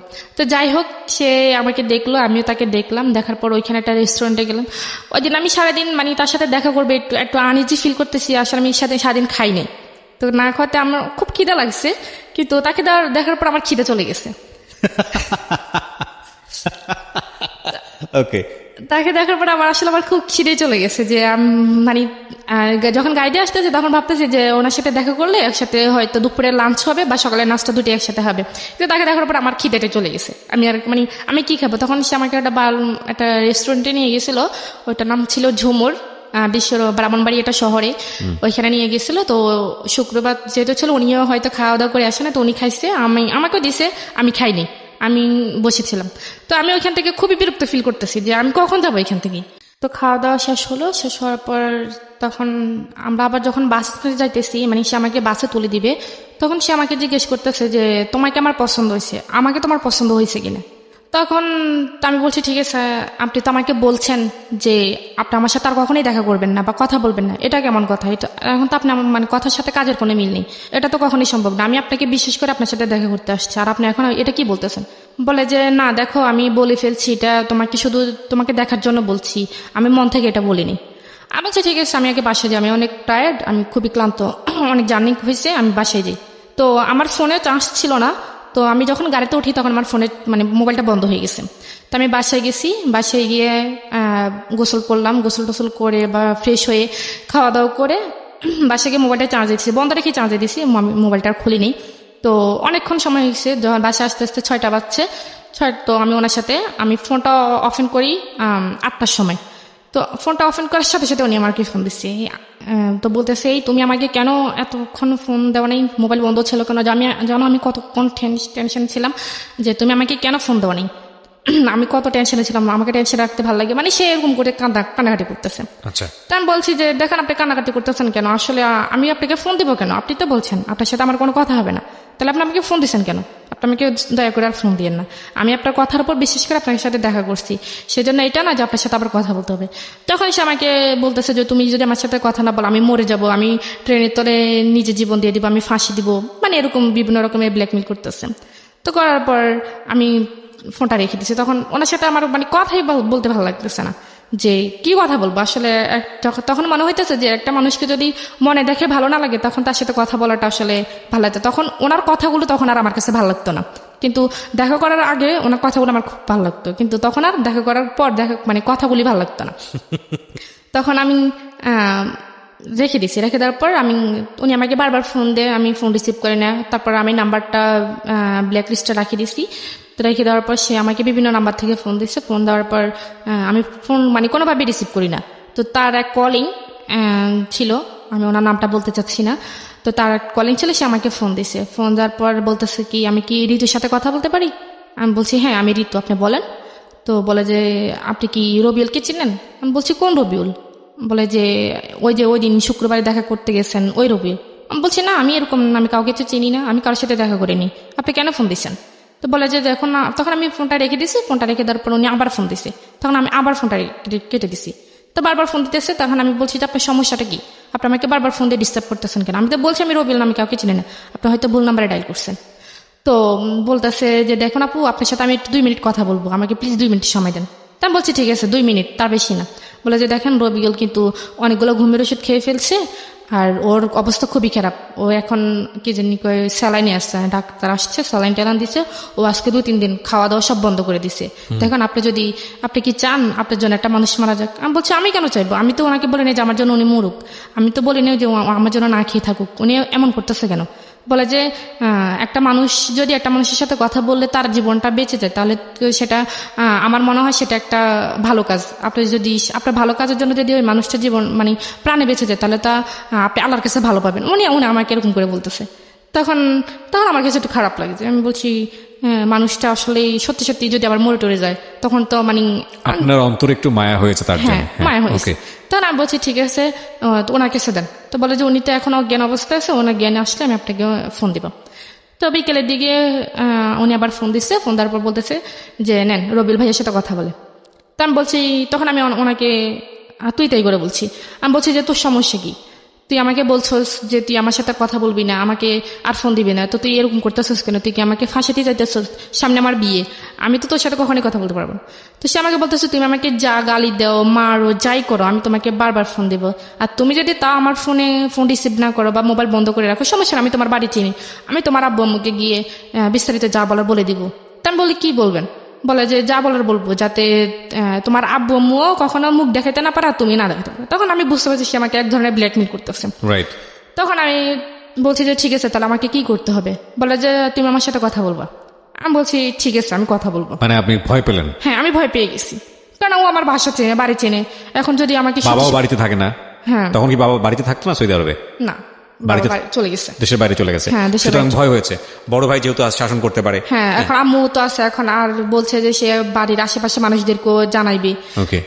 তা আমি তার সাথে কথা গ্রামে বলছি। একটা মেয়ের কুৎসা রটনা হওয়া বা মেয়েটার নামে একটা কিছু রটনা হওয়া, এটা কিন্তু বাতাসের আগে আগে দৌড়ায় গ্রামগঞ্জে, এবং এটা খুব হ্যাঁ, আর স্বাভাবিক। সে আমার মানে কথাগুলো রেকর্ড করে ফেলছে। কথাগুলো রেকর্ড করছে, হ্যাঁ। ফোনের কথাগুলা, আগের কথাগুলা। হ্যাঁ, তখন মানে যখন ভালোভাবে কথা বলছি তখন ওই দিন আমাকে বলছে যে তোমার কথাগুলো কিন্তু আমি রেকর্ড করে ফেলছি। তখন আমি বিশ্বাস করতে চাইনি।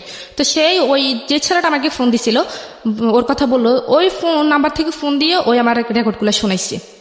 তো আমি তখন আরো বেশি ভয় পেয়ে গেছি যে সত্যি সত্যি যদি বলে দেয়, এখন রেকর্ডগুলো যদি সবাইকে শোনে, এখন তো তার কাছে হাতে নাতে প্রমাণ আছে, এখন তো আমি যদি বলি কেউ আমার কথা বিশ্বাস করবে না।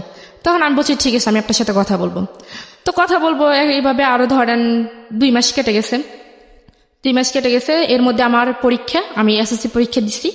তো এসএসসি পরীক্ষা যেদিন শেষ হবে সেদিন বিকেলে সে আমাকে ফোন দিছে, না তার আগের দিন বিকেলে ফোন দিছে। তার আগের দিন বিকেলে ফোন দিয়ে বলতেছে যে তোমার এসএসসি পরীক্ষা, তোমার তো কালকে পরীক্ষা শেষ, তাহলে তুমি তার স্কুলে যেতে পারবে না, বাসা থেকে বের হতে পারবে না, তুমি আমার সাথে জাস্ট একটু দেখা করবা, আমি তোমার সাথে দেখা করব, অনেকদিন দেখা করি না। আমি বলছি ঠিক আছে, আমি দেখা করব। তখন আমাদের থানা লাকসাম বলছে যাওয়ার জন্য। তা আমি পরীক্ষা টরীক্ষা দিয়ে আমি সোজা বাড়িতে না গিয়ে আমি লাকসাম চলে গেছি তো তার সাথে দেখা করার জন্য। তো সে ওইখানে তার কিছু বন্ধু বান্ধব আসছে, আসার পরে সে আমার সাথে কথাবার্তা বললো। সে বললো যে চলো আমরা একটু ঘুরে আসি, লাকসাম ফয়জিনেসা কলেজের নাম মনে হয় শুনছেন, ওইখানে সে আমাকে বলে যে ওই জায়গাটা একটু সেফ আছে, আমরা একটু কথা বলি। আমি বলছি যে না, আমি কথা বলতে পারবো না, আমাকে বাসে যেতে হবে, বাসে সবাই টেনশন করবে, আমি বলে এসিনি। বলছি যে না, একটু সময় 5 মিনিট সময় দাও। তখন আমি ওইখানে গেছি, দেখি যে তার অনেকগুলো বন্ধু, তার প্রায় 10-12 জন তার বন্ধুরা চলে এসছে। চলে এসে আমাকে ভাবি যাবি বলতেছে, ভালো টালো। তখন আমার কাছে আশ্চর্য লাগতেছে, আমি কি ব্যাপার, ওরা কোত্থেকে আসছে? বলে যে এখানে ওরা অনেকদিন পর, ওরা ঢাকার বাইরে থাকে, কেউ চিটাগাং থাকে, কেউ বরিশাল থাকে, বিভিন্ন রকম বিভিন্ন জন বিভিন্ন জায়গায় থাকে, তারা এখানে আসছে, তো তোমাকে দেখতে চাইছে, এই জন্য দেখাইতে আসছি। তখন আমি বলছি ঠিক আছে তাহলে আমি চলি। তখন আমার কাছে একটু ডাউট লাগছে, তখন ওদের মানে ভাব ভঙ্গি আমার ভালো লাগতেছে না। তো আমি চলে যাওয়ার জন্য বলছি, সে আমার হাতটা ধরে ফেলছে, মানে ধরে বলছে না। তখন আমার আমি রাগ করে ফেলছি, যা আপনি সমস্যা কি, আপনি আমাকে আমার হাত ধরছেন কেন, আপনি আমার হাত ছাড়েন। বলে যে না, তুমি আসছো তোমার ইচ্ছায়, তুমি তো তোমার ইচ্ছে যেতে পারবো না, তুমি আমার ইচ্ছে যেতে হইব। আমি বলছি আপনি আমার হাত ছাড়বেন নাকি আমি এখানে চেঁচামেচি করবো? বলে যে চেঁচামেচি করো, করলে কয়জন তোমার কথা বিশ্বাস করবে? সবাই আমার পক্ষে, তোমার পক্ষে তো কেউ নেই। তো আমি বলছি আপনার সমস্যাটা কি? বলে যে আমি তোমাকে বিয়ে করবো। আমি বলছি আপনার মাথা ঠিক আছে, আপনি কেন আমাকে বিয়ে করবেন? আর আমি তো আপনাকে কখনোই ভালোবাসিনি, আপনি জাস্ট আপনি বলছেন আপনার সাথে কথা বলার জন্য, আমি আপনার সাথে কথা বলতেছি, আমি তো বলি না আপনাকে বিয়ে করবো। বলে যে আমাকে বিয়ে করতে হবে, আমি তো আমাকে আজ এক্ষুনি বিয়ে করবো, সবকিছু রেডি আছে, তুমি শুধু যাবে, গেলে বিয়েটা হয়ে যাবে। আমি বলছি কখনই না, আমি কখনই বিয়ে করতে পারবো না। বলে যে বিয়ে করবা নাকি আমি তোমার কি জানি বাবা মার মুখে চুনকালি মাখবো? আমি বলছি মাখেন, যা করার আপনি করেন, আপনি আমার হাত ছাড়েন। বলে যে না, তুমি এখান থেকে যাইতে পারবে না। তখন সে এক প্রকার আমার সাথে জোরাজোরি করতেছেন। এই বন্ধু বান্ধব সবার সামনে? হ্যাঁ, সবার সামনে সে আমার সাথে জোরাজোরি করতেছে, আমার হাত নিয়ে টানাটানি করতেছে। তার বন্ধুরা তার পক্ষে। আপনার সঙ্গে কেউ ছিল? আমার সাথে কেউ ছিল না, আমি একাই গিয়েছিলাম ওইখানে।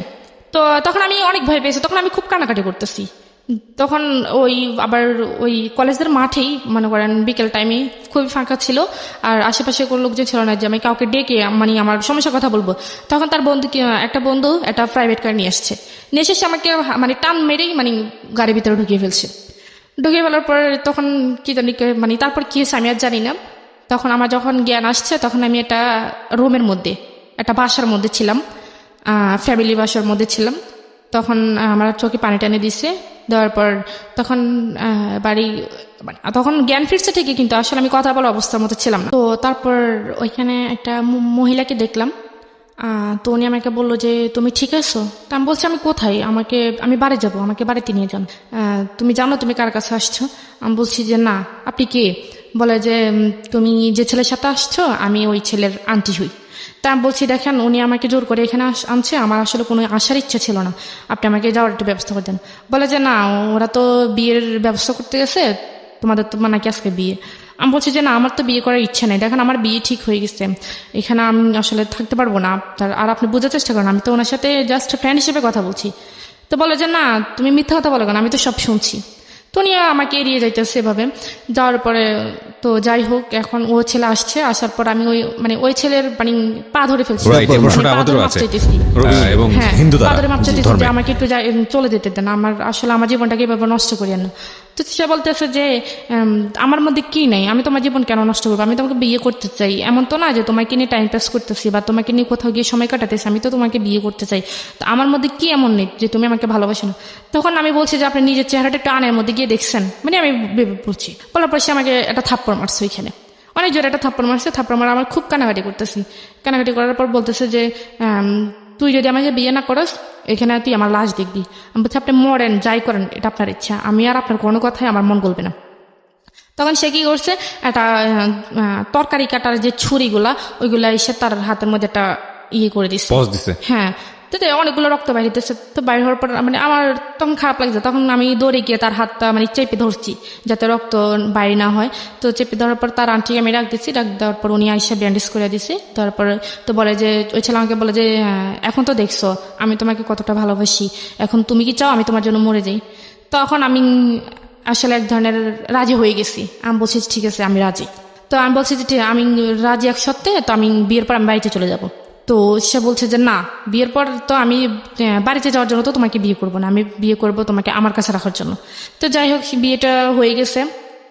9 লাখ টাকা কাবির নামা ছিল। সে আমাকে বলছে যে কাবির নামা কত টাকা হবে। তখন আমি বলছি যে আপনার ইচ্ছা। তখন আসলে আমার ওই মানসিকতা মানে বিয়ের জন্য যে একটা প্রস্তুত থাকা আমি আসলে ওইরকম ছিলাম না। তখন আমি বলছি আপনার যত ইচ্ছে তো না তুমি বলো।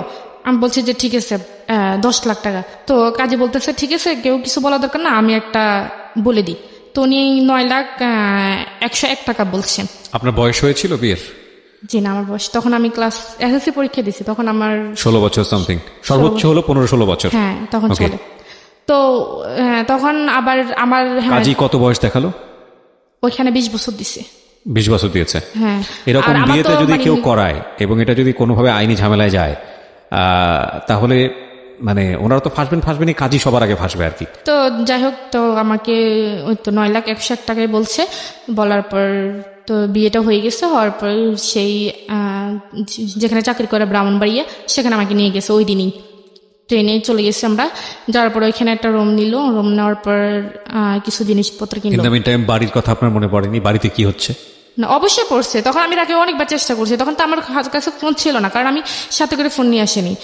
আর তাকে আমি অনেকবার বলছি যে বিয়ে যেহেতু হয়ে গেছে তখন তো বাড়ি থেকে কোনো সমস্যা করবে না, বাড়িতে জানাই। বলে যে না এখন বাড়িতে জানালে সমস্যা করবে, আমরা আগে একটু সেটেল হই তারপর বাড়িতে জানাবো।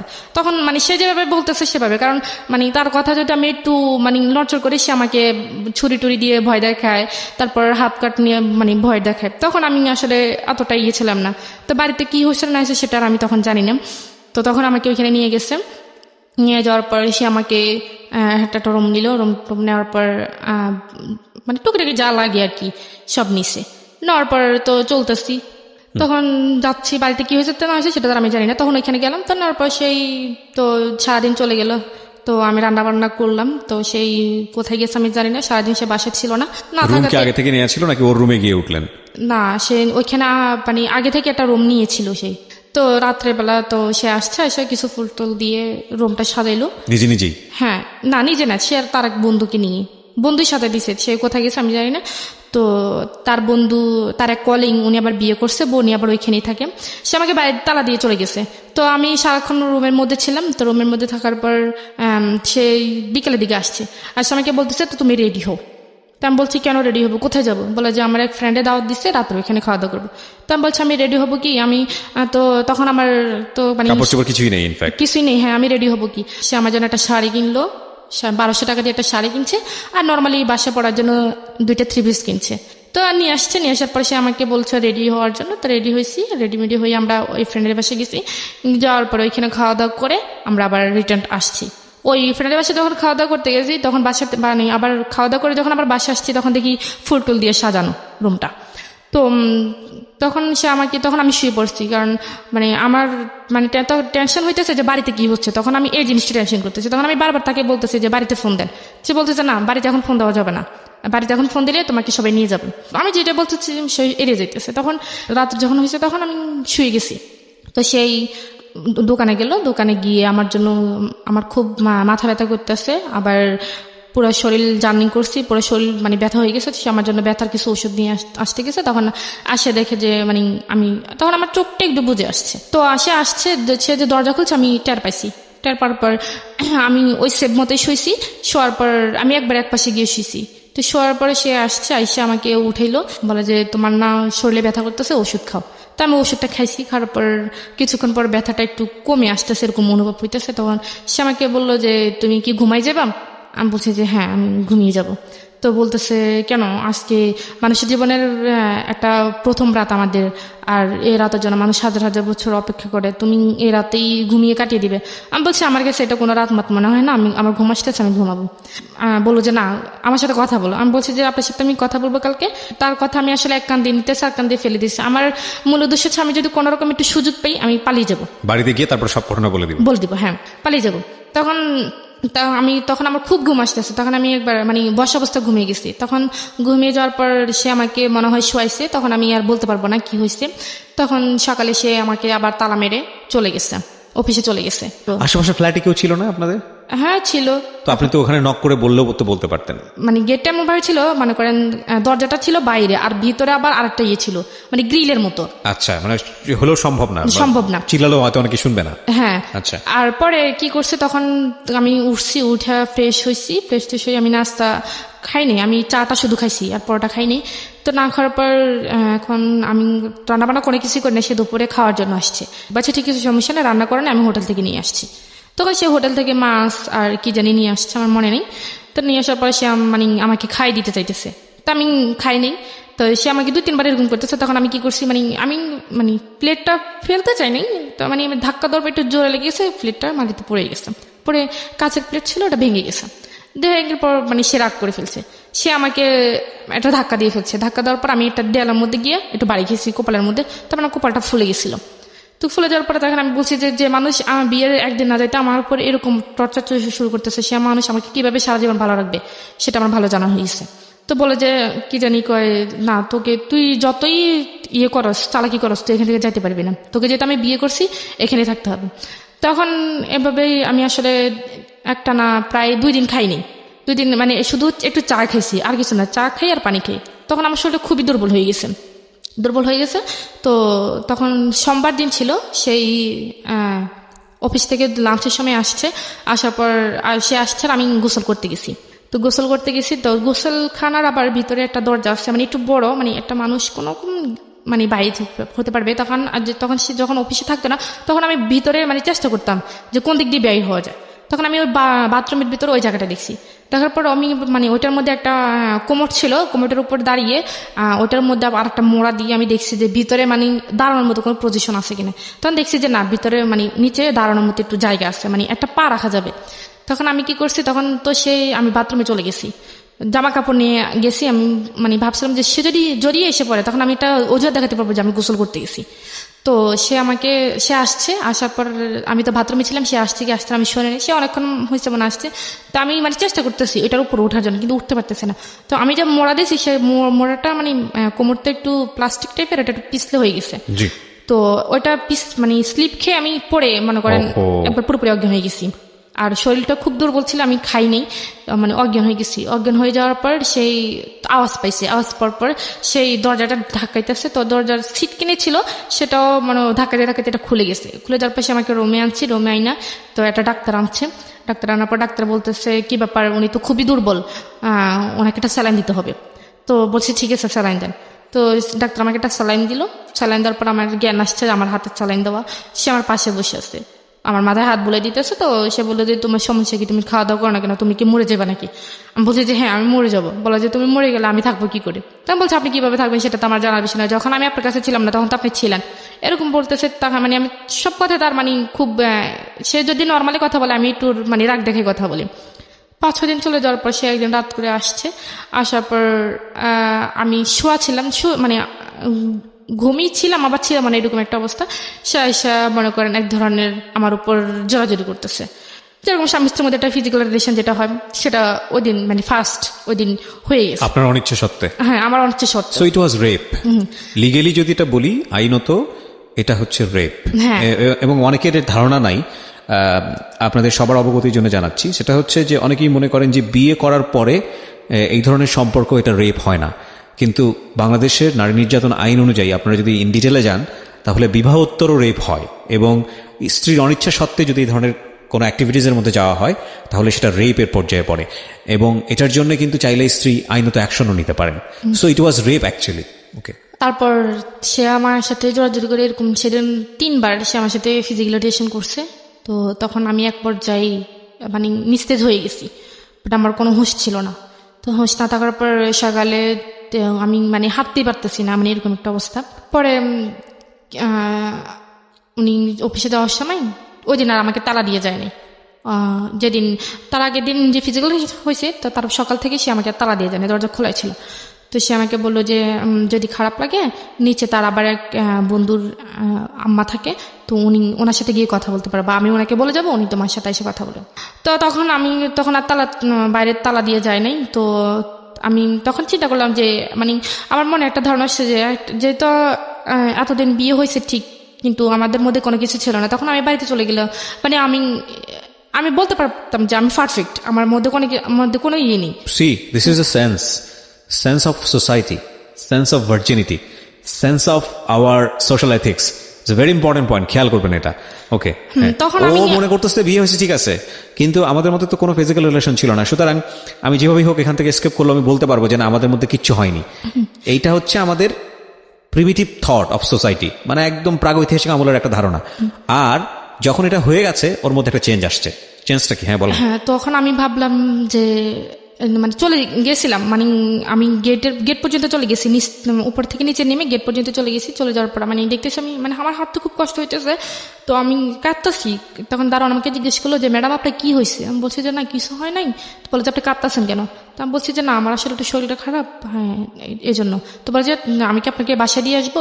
তো আমি বলছি যে না ঠিক আছে। তখন মানে আমার কথা শুনে ওই যে তার বন্ধুর আমার কথা বলো, উনি আবার বের হয়ে আসছে। বলে যে কি ব্যাপার ঋতু, তুমি কেন বাইর হয়েছো? তোমার নাকি শরীর খারাপ, তুমি বাইর হয়েছো কেন? চলো তোমাকে বাসায় দিয়ে আসি।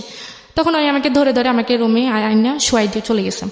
চলে যাওয়ার পর তখন মানে কারো মানে একটা ফোন যে পাবো, মানে কারো কাছ থেকে নিয়ে আমি ফোন করবো, মানে ওরকম একটা ইয়ে নেই। তখন উনি আবার আসছে কিছুক্ষণ পর, বলে যে তুমি কি তোমার কি খিদা লাগছে বা কিছু খাইবে? আমি বলছি যে না আন্টি আমার খিদা লাগা নাই, আপনি আমাকে একটু গরম পানি করে দেন।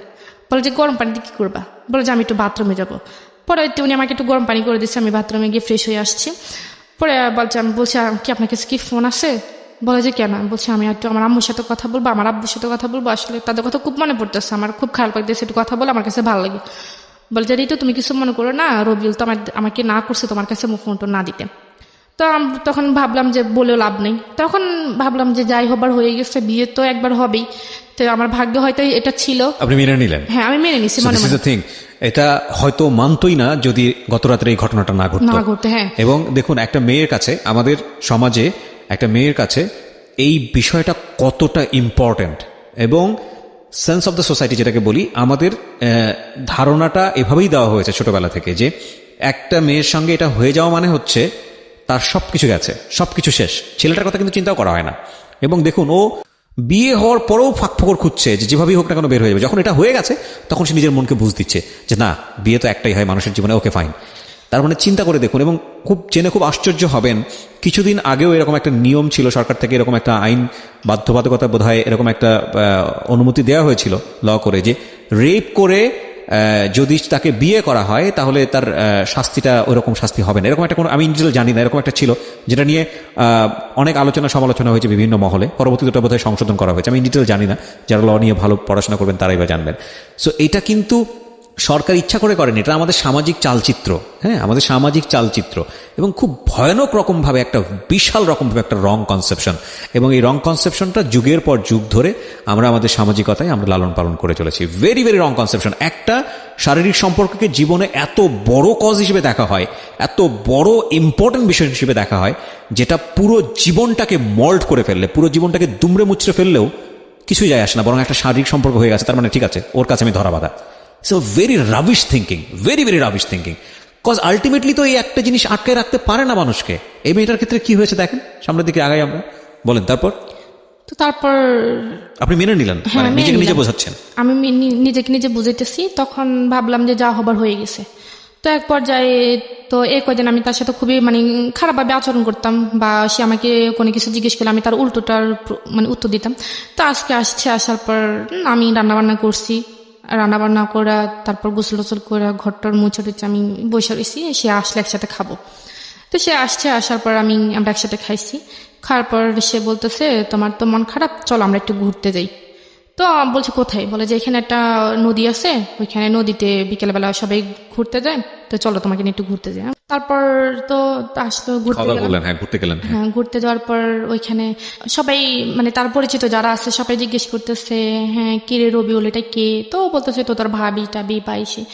তো তখন ওই যে একটু একটু বাইরে যেতাম বা সবার সাথে একটু, বা মেয়ে যারা ছিল বা আন্টি যারা ছিল তাদের সাথে একটু কথাবার্তা বলতাম, তাদের সাথে একটু ফ্রি হয়ে গেছি। তখন একদিন আমাকে এক আফু, মানে উনি আমার সিনিয়র অনেক, উনি আমাকে একদিন বলে, ঋতু তোমাকে আমি একটা কথা বলবো, তুমি কিছু মনে করবে না তো? বলে যে তুমি আসলে রবিউল তো তোমার হাজবেন্ড, এখন তুমি বললে হয়তো তোমার মন খারাপ হতো। আমি বলছি সমস্যা না, আপনি বলেন। বলে যে দেখো তোমরা একসাথে চলাফেরা করো, আসলে তোমার সাথে আসলে তোমরা দুজনকে একসাথে মানায়, তুমি কোথায় রবিউল কোথায়, মানে ওর নামে বিভিন্ন রকমের কথা বলতেছে। তখন আমার কাছে আসলে খারাপ লাগতো, কেন এই কথা বলবে? তো তখন একটা দিক যখন আমি ওকে মন থেকে মেনে নিয়েছিলাম যে আমার যেহেতু বিয়েটা হয়ে গেছে, তখন যা হবার আসো হবে, তখন আমি পুরোপুরিভাবে ওকে মানে ভালোই বাসছি, মানে পুরোপুরিভাবে ওর প্রতি দুর্বল হয়ে গেছি। তো তখন আমি ওকে বললাম যে দেখেন আপনি অফিস থেকে ছুটি নিতে পারবেন? তো বলে যে কেন? আমি বলছি আপনি আগে নেন, তারপর আমি বলতেছি। তাকে আমি 3 মাস বাসে রাখছি। 3 মাস বাসে রাখছি বলতে মানে যাতে কেউ কিছু বলতে না পারে, বা তার স্বাস্থ্যের দিক থেকে, তার মানে ফেসের দিক থেকে, বা তার ও সব দিক আচ্ছা আচ্ছা, মানে আপনি তাকে তৈরি করতেছেন আপনার ফ্যামিলির জন্য, যাতে হ্যাঁ, করে আমার আপনি ফ্যামিলির তাকে জন্য। নিয়ে কারণ ফ্যামিলিতে ফেস বাইরের করতে মানুষ যেতে এরকম বলতেছে, তারা আমার ফ্যামিলি তো কখনো ওকে মেনে নিবে না। তখন আমি তাকে মানে ডাক্তারের সাথে কথা বলে বিভিন্ন রকমের রুচিকর, যাতে রুচি হয় খাবার, ওষুধ বা পুষ্টিকর যে খাবারগুলো আছে একটা মানুষ বা ভালো মতো ইয়ে হওয়ার জন্য, সবগুলোই আনছি। তো 1 মাস যখন হয়ে গেছে, এখন ও তো চাকরি করে না, এখন 1 মাস একটা মানুষ 1 মাস বসে বসে খেলে কতদিন যায়? আর ওর তখন এক্সট্রা কোনো টাকা নাই। তো আমি কি করছি, ওই যে ঢাকায় থাকাকালীন যে রিয়ার কথা বললাম, তো রিয়ার কাছে আমি ফোন দিলাম। পরে রিয়াকে আমি সব কিছু বলছি, বলার পর আমি বলছি যে দেখ তুই এটা কারোর কাছে বলিস না, এখন আমি একটু সমস্যা আছি, আমার কিছু টাকা লাগবে। তো বলে যে কত টাকা? তা আমি বলছি 10-15 হাজার টাকা হলে হবে। একটা বিকাশ নাম্বার দিয়ে সে আমাকে 15 হাজার টাকা পাঠাইছে। 15 হাজার টাকা পাঠানোর পর আমি তার জন্য বিভিন্ন রকমের বিভিন্ন আইটেমের খাবার নিতে, মানে যেগুলি কাজে আসে বা পুষ্টিকর যে খাবারগুলো, সেগুলো নিছে। যেমন তো তাকে 3 মাস পর পুরোপুরি ভাবে হয়ে উঠছে, মানে আমি যেরকমটা চাইছি সেরকমটা হয়ে গেছে। তো 3 মাস পরে তখন থেকে মনে করে আমাদের সংসারটা খুবই একটা সুখী সংসার। সেও আমাকে প্রচন্ড ভালোবাসে, আমিও তাকে প্রচন্ড ভালোবাসি। এখন এই ভালোবাসা দিয়ে একটা হ্যাপি ফ্যামিলি আমাদের। তো এর মধ্যে আমি তাকে বললাম যে দেখেন আমার তো বিয়ে কিন্তু 1 বছর চলে গেছে এইভাবে। তো চলে যাওয়ার পর আমি বললাম, 1 বছর পর বললাম যে আমি তো এসএসসি পরীক্ষার তো আমার ভালো একটা রেজাল্ট আসছে, তো আমি ইন্টারে ভর্তি হইতে চাই। এই 1 বছরের মধ্যে আপনি কোনো যোগাযোগ করেননি বাড়িতে? না, কোনো যোগাযোগ করিনি। ওর লেখাপড়া কতদূর ছিল? উনি মাস্টার্স কমপ্লিট করছে। ওকে, রবিউল মাস্টার্স কমপ্লিট করা। ওকে, বাচ্চাদের পড়ার জন্য তো অন্তত আমার কিছু জানা দরকার। বলে যে না, সেটা যতটুকু জানা অতটুকুই এনাফ। তো আমি বলছি ঠিক আছে, এখন সে যেভাবে বলতেছে সেভাবেই। তো এভাবেই চলতেছে। 1.5 বছর চলে যাওয়ার পর তখন আমি হঠাৎ মনে করেন আমার ফিউর হচ্ছে না প্রায় 2 মাস ধরে। জি। তো আমি একটু টেনশনে আছি। তো তারপর হচ্ছে, তখন আমি একটু টেনশনে পড়ে গেছি। তখন আমি ওকে জানাইনি। তো না জানানোর পর আমি নিজে নিজে একটা ডাক্তার কাছে গেছি। তো বলে যে আপনি তো প্রেগনেন্ট। তো আমি বললাম না, এটা সম্ভব না, আমি এখন এই মুহূর্তে বাচ্চা নিতে চাই না। আচ্ছা। তো বলে যে কেন আপনাদের, বলে যে আপনার কি বাচ্চা আছে? আর আমি বলছি যে না, আমাদের বাচ্চা নেই, তো এটা প্রথম, তবে আমি এখন বাচ্চা নিতে চাই না। তো বলছে এটা আপনার হাজবেন্ড জানে? তখন ও কিন্তু এটা জানে না। তো আমি বলছি যে হ্যাঁ এটা ও জানে, ও নিতে চাচ্ছে না। তো আমি বলছি যে তাহলে, তো বলে যে তাহলে এটা যদি রাখতে না চান তাহলে যত তাড়াতাড়ি সম্ভব এটাকে অ্যাবর্শন করতে হবে। বলছে আপনি এড্রেসে চলে যান, ওনারা যা করার করে দিবেন। মানে এটা করার পরে একটু অসুস্থ ছিলাম, পরে এভাবে চলতে ভালোই আছি, ভালোই। তারপর আমি আবার প্রেগনেন্ট। সেকেন্ড টাইম কনসেপ্ট করলেন? হ্যাঁ, করার পর তাই সেটা আমি তাকে জানাইছি। প্রথমবারের কথা তো আমি তাকে জানাইনি। দ্বিতীয়বার যখন হয়েছে তখন আমি যাকে জানাইছি, তখন আমার 3 মাস হয়ে গেছে। 3 মাস হয়ে যাওয়ার পর তো বলছে না, আমি তো এখন বাচ্চা চাইতেছি না, কারণ আমি তোমাকে তো এখন আমাদের বাড়িতে নিয়ে যাইনি। এখন যদি বাচ্চা হয়ে যায় তখন মানুষ কি বলবে? আমি এখন বাচ্চা, তুমি যেটা যা করো তাড়াতাড়ি করো। তখন ডাক্তার কাছে আসছি, ডাক্তার কাছে আসে তো আবার ওই ভাবি আমার বলছে যে একটা হোমিও ডাক্তার আছে, ওইখানে গেলে হোমিও কিছু ওষুধ দিলে ওইটা নাকি হয়ে যায়। যাই হোক, আপনি এটাকে অ্যাবর্শন করেছেন না করেন নাই? না, করিনি। সেকেন্ড টাইমটা কি আপনার বেবি? হ্যাঁ। ওকে, তারপর? হ্যাঁ, তারপর যাই হোক, এটা অনেকবার ইয়ে করছি। তো ট্রাই করছেন অ্যাবর্শন করার জন্য? হ্যাঁ অনেকবার ট্রাই করছি, ট্রাই করছেন কিন্তু হয়নি। মানে এটা করতে গিয়ে আমি নিজে মরে যেতেছি।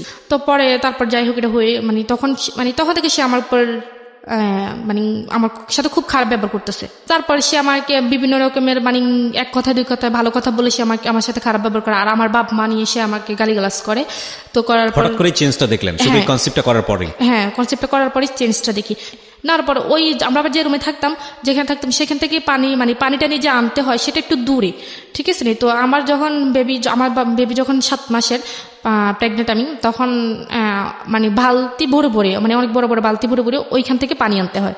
তো সেটা আমার জন্য খুবই বিপজ্জনক। সব যেই দেখে সে বলে যে তুমি এই কাজ করো কেন, মানে সে আমার দিয়ে বিভিন্ন রকমের জামা কাপড় বা তার শার্ট প্যান্ট মানে এগুলো ধোয়াইতো, বা এখন যেগুলো আমার জন্য করা উচিত না সেগুলো করাইতো। তো আমি এক রকমের করতাম, সব কাজ করতাম। তো করার পর যখন 8 মাস হয়ে গেছে তখন সে আমাকে বলছে যে পরীক্ষা করাইতে, মানে মানে পরীক্ষা করলে ছেলে হয় না মেয়ে হয় এটা জানার জন্য। তো আমি বলছি তুমি কি হইলে খুশি, বলে যে আমার ছেলে চাই। তখন আমি বললাম যে এটা তো যদি ছেলে না হয়, বলে যে ছেলে না হলে যদি মেয়ে হয় তাহলে মেয়ে হলে মেয়ের বিয়ের টাকা আমি দিতে পারবো না। তখনই সে মানে মেয়ের বিয়ের প্রসঙ্গে কথা উঠেছে যে যখন বিয়ে দিবে তখন মেয়ের বিয়ের টাকা সে দিতে পারবে না, আমার বাবার বাড়ি থেকে দিতে হবে। আর মেয়ে যদি হয় মেয়ে সুন্দর হতে হইবে, ফুটফুটে হইতে হইব। মেয়ে যদি কালো হয় তাহলে সে মেয়ে কখনই সে রাখবে না, সে পালক দিয়ে দিবে। ছাগল নাকি? সরি ফর দিস ওয়ার্ড, মানে আমি এই ওয়ার্ডটা অনেক উচ্চারণ করাটা ঠিক হচ্ছে না, বাট এটাই আমার এক্সপ্রেশন, ভেরি জেনুইনলি ভিতর থেকে যেটা আসছে, এবং এটা কোনো প্রকার এডিট না হয়ে অনেক জায়গা আমি চাই। ওকে বলেন। তারপর কি হয়েছে, তো আমি গেলাম আমার ওই ভাবিকে নিয়ে গেলাম। তো উনি বলছে যে মেয়ে হবে, তো ডেট দেওয়ার পর বলতেছে মেয়ে হবে। তখন যখন ওকে জানাইছে তখন সে আমার উপর খুব রাগ করছে, মানে আমাকে মানে আমার পারে না, মানে মারবে না ধরবে সে বুঝতে পারতেছে না। তো পরে মাস্টার্স পাস ছিল, রাইট? হ্যাঁ, এটা তোর জানা উচিত, ছেলে মেয়ে হওয়ার ব্যাপারটা তো মেয়েদের উপর নির্ভর করে, সম্পূর্ণই ছেলেদের উপরে। তবে সে আমাকে তখন বলতেছে, যখন শুনছে যে আমার মেয়ে হবে তখন সে আমার বাড়িতে আস্তে আস্তে যোগাযোগ করার চেষ্টা করতেছে। তখন সে আমাকে প্রথমে আমার আম্মুর কাছে ফোন দিচ্ছে। তো আমার আম্মু এটা নিজে ফোন দিয়েছে? হ্যাঁ, সে নিজে ফোন দিচ্ছে। আচ্ছা। তো ফোন দেওয়ার পর সে বিস্তারিত জানো যে যা হওয়ার হয়ে গেছে, এখন আপনারা মেনে নেন। তখন আমার আম্মু এটা অ্যালাউ করে নাই যে আমার মেয়েকে পাঠিয়ে দাও, তোমার আসার দরকার নেই, আমরা আমার মেয়েকে অ্যাকসেপ্ট করবো, কিন্তু তোমাকে তো আমরা অ্যালাউ করবো না। তখন আসে আমার আব্বুকে ফোন দিচ্ছে। আমার আব্বুর কাছে সে খুব কান্নাকাটি করছে, আমিও খুব কান্নাকাটি করছি। করার পর আমার আব্বু বলছে ঠিক আছে আমি ব্যবস্থা করতেছি।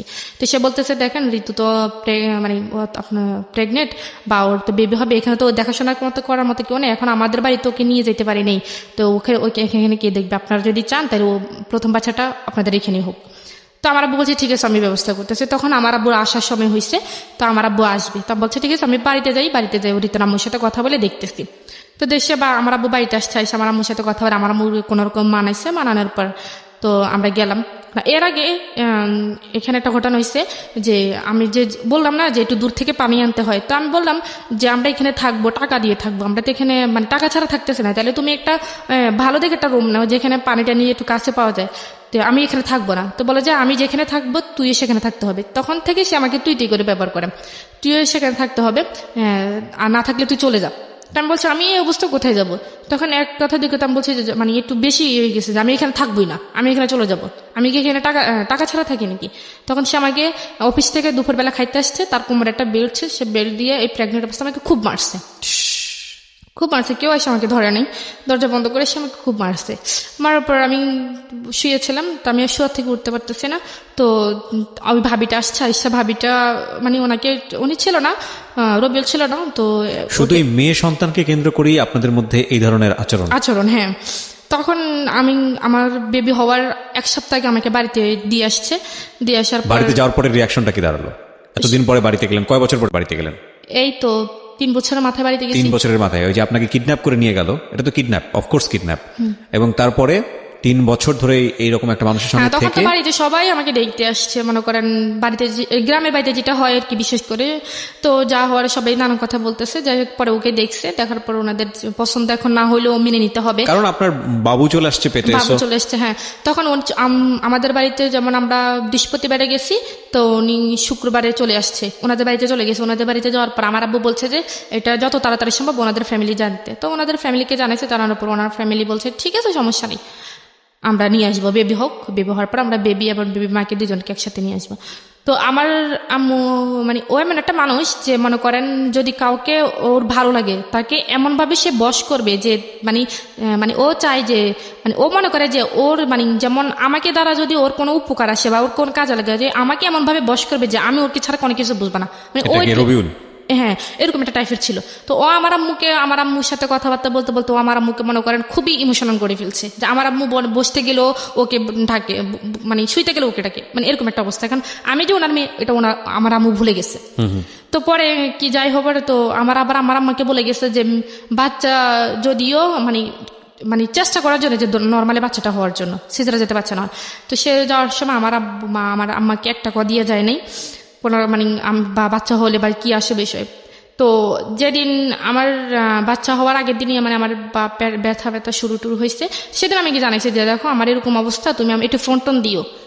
তখন আমার বাবু হয়েছে রবিবারে 11টায়, আর ওকে আমি জানাইছি শুক্রবারে। আচ্ছা, শুক্রবার চলে গেছে, রাত গেল, শনিবার দিন গেল, রবিবারের দিন হয়েছে, শুক্রবারে জানিয়েছেন কেন? রবিবারে কেন জানাননি? মানে শুক্রবারে পরে তো রবিবার হয়েছে, মানে তার আগে রবিবার আগে শুক্রবারে জানিয়েছি। বাচ্চাটা কবে হয়েছে? রবিবারে। হ্যাঁ। ও জেনেছে কবে? মানে ও তো মানে আমি বলি আমার যখন মানে বাচ্চা হওয়ার আগে যে ব্যথাটা যেটা হয় আর কি, ওই সময় জানিয়েছেন? হ্যাঁ, ওই সময় আমি জানিয়েছি। সেটা শুক্রবার থেকে শুরু হয়েছে। আচ্ছা আচ্ছা। এমনি বাচ্চা হওয়ার পরে কেউ সঙ্গে সঙ্গে সে জানছে? হ্যাঁ, না, সঙ্গে সঙ্গেই জানছে, যেটা আমাদের বাড়ি থেকে সে জানিয়েছে। আচ্ছা। কিন্তু সে তার মানে বাচ্চা হওয়ার আগ পর্যন্ত সে আমাকে একটাবার ফোন দিল না যে আমি বেঁচে আছি নাকি মরে গেছি। আচ্ছা। তো আমার ব্যথা দেখে আমার আব্বু খুবই কান্নাকাটি করতেছে। তো আমার আব্বু বলতেছে আমার মেয়েকে আমি এভাবে রাখবো না, আমি ওইটাকে হাসপাতালে নিয়ে চলে যাবো।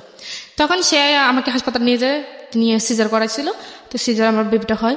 তো বেবিটা হওয়ার পর আমার বেবি মাশাআল্লাহ খুবই সুন্দর হয়েছিল। তো হওয়ার পর আমার আব্বা জানাইছিল ওনারে যে তোমার মেয়ে হয়েছে। ও আমার আব্বাকে বলে যে মেয়ে কালো হয়েছে না সুন্দর হয়েছে। প্রথম কোশ্চেন ছিল এটা? হ্যাঁ, মানে মেয়ের মা সুস্থ আছে বা মেয়ে সুস্থ আছে কিনা সেটা জানতে চাইনি। সে প্রথমে জানাইছে মেয়ে কালো হয়েছে না সুন্দর হয়েছে। তখন আমার আব্বু এখানে একটা রাগ মানে রেগে গেছে যে এটা কেমন কথা যে মেয়ে কালো হয়েছে না সুন্দর হয়েছে। তখন আমার আব্বু ওর সাথে মানে রাগ করে 2-3 কথা বলে না। তখন আমার সাথে যোগাযোগ হয়েছে, সে আমার সাথে কথা বলে না। আমি তো হাসপাতালে ছিলাম। তো তখন কোরবানি ঈদের 5 দিন আগে আমার মেয়ে হয়েছে। তো কোরবানি ঈদের ছুটি হয়েছে, ছুটি হওয়ার পর মনে করেন সে ছুটি পাইছে। তো ছুটি মানে কোরবানি ঈদের মেয়ে হওয়ার 2 দিন পর সে বাড়িতে আসছে। আচ্ছা। বাড়িতে আসার পর সে আমার মেয়েকে একবার দেখতে আসেনি, মানে সে বাড়িতে চলে গেছে। তো আমি তাকে বারবার ফোন দিই যে মেয়েকে দেখতে আসার জন্য, দেখে আসার জন্য। সে বলে যে না, আমি একবার ঈদের পরে গিয়ে মেয়েকে দেখে আসবো। তো আমি বলছি মানুষ মেয়ের মানে বাচ্চা হইলে বা বাবু হইলে মানুষ সঙ্গে সঙ্গে তার মেয়েকে আগে দেখতে আসে, বা ছেলে হোক মেয়ে হোক যেটাই হোক আগে দেখতে আসে। কিন্তু তুমি তো আসলা না। বলে যে আমার যদি আমি কেন যাইনি তুই জানোস? আমি কি কেন? বলে যে আমার যদি ছেলে হইতো না আমি গরু জবাই করে সবাইকে নিয়ে ফুর্তি করতাম, কিন্তু মেয়ে হয় না দেখে আমি মেয়েকে দেখতে জানি। সে আমাকে ডিরেক্টলি এভাবে বলছে। তো বলার পর আমি তখন খুব কানাকাটি করছি। তো আমি কেমন কথা এটা আবার? তো বলছি ঠিক আছে তোমার আসতে হইব না। তো আমাদের ঈদের পরে এখন তাদের বাড়িতে আমাকে নিয়ে যাবে, এখন একটা আনুষ্ঠানিকতার দরকার। তো আমার আব্বু মনে করেন যারা ধর্ম মানেন, যারা রিলিজিয়ন মানেন, তারা নিশ্চয়ই এটা জানেন যে দেয়ার ইজ এ হাদিস অন দিস, যে সৃষ্টিকর্তার 3টা জিনিস খুব প্রিয় এবং 3টা জিনিস আমাদের জন্য আশীর্বাদ স্বরূপ, এবং 3টাই আমরা কেন জানি খুব অপছন্দ করি। 1 নম্বর হচ্ছে তিনি যাকে খুব পছন্দ করেন তিনি তাকে কন্যা সন্তান দান করেন, আলহামদুলিল্লাহ। সেকেন্ড যেটা, সেটা হচ্ছে তিনি খুশি হলে বৃষ্টি দেন, বৃষ্টিও আমরা অপছন্দ করি। এবং তিনি যদি কারোর উপর খুশি হন তো সেই বাড়িতে তিনি মেহমান পাঠান। এটা একটা হাদিস। এবং দুর্ভাগ্যজনকভাবে হলেও সত্য, আমরা মেয়ে সন্তান হলে অখুশি হই। সবাই হন না অফকোর্স, কেউ কেউ শুধু মেয়ে সন্তানই চান, এরকম বাবাও আছেন দুনিয়াতে, এরকম পরিবারও আছেন। কিন্তু বেশিরভাগের সিনারিওটাই বোধহয় এরকম কষ্টকর। শুধু এটা তো কিছুই না, এরকম হয় যে সন্তান হয়েছে মেয়ে, তাকে ছুঁড়ে ফেলা হয়েছে। এই যুগেও আমরা বসবাস করি। ইনফ্যাক্ট আমরা গল্পটা একটু সামনের দিকে আগায় নিতে চাই। হ্যাঁ বলেন। তারপর মানে এখন আমি তাদের বাড়িতে প্রথম যাব। এখন আমার বাবা চাইতেছে যে আমার যেহেতু প্রথম মেয়ে, আমাদের বাড়ির প্রথম মেয়ে, তার যেহেতু বিয়েটা ওইভাবে হয় নাই, আমরা একটু ছোটোখাটো একটা আনুষ্ঠানিকতা করি। তখন তো ওর ফ্যামিলি থেকে বলছে ঠিক আছে, হ্যাঁ সমস্যা নেই। তো ওর যে মানে প্রথম যে আমাদের বাড়িতে আসছে মেয়ে দেখার জন্য, আমার মেয়েকে দেখার জন্য, তো সেখানে আমার মানে দাদিরা ছিল বা নানুরা ছিল। তো বলছে যে মানে মেয়েকে যখন কোলে নিছিল তখন বলছে যে মানে দাদিরা বলতেছে যে মেয়েকে কোলে নেওয়ার আগে মেয়ের হাতে কিছু দিতে হয়। তখন সে বলতেছে আমার কাছে তো কিছু নাই, মানে সে সবার সামনে বলতেছে। আমি বলছি তোমার কাছে 10 টাকাও নাই? বলে যে না আমার কাছে 10 টাকাও নেই। তখন আমি তাকে ইশারায় তার পকেটের মধ্যে 1000 টাকার একটা নোট দিয়ে দিছি। তো বলছে ঠিক আছে এটা তুমি মেয়ের হাতে দাও। তো সে মেয়ের হাতে এটা দিছে, দেওয়ার পর তো খাওয়া দাওয়া করে সেই টাকাটা মানে নিয়ে বাবা চলে- হয়ে কিছু দিতে হয়? হ্যাঁ, আচ্ছা, এটা এটা নিয়ম আছে। আমাদের মানে দাদিরা বলে। আর আপনাদের কাস্টম সেটা না, আপনাদের নিয়ম এটা? Okay. হ্যাঁ, যে বাবা মানে প্রথম বছর মুখ দেখার জন্য একটু কিছু দিয়ে দেখতে হয়। আচ্ছা আচ্ছা। তো তখন সে বলছে যে আমার কাছে তো টাকা নেই। তো আমি বলছি তোমার কাছে 10 টাকা নাই? বলে যে না, আমার কাছে তো টাকা নাই, আমি খরচ করে ফেলছি।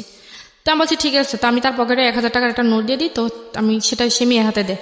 সে খাওয়া দাওয়া করার পর মেয়ের মানে যাওয়ার সময় সে মেয়ের হাত থেকে টাকাটা নিয়ে চলে গেছে।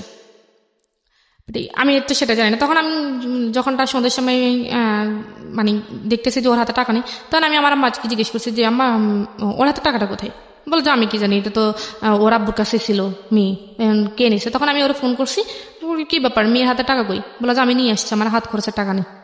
তো পরে যাই হোক আমি চলে গেছে। আসবো না কাঁদবো আমি ঠিক বুঝতে পারছি না।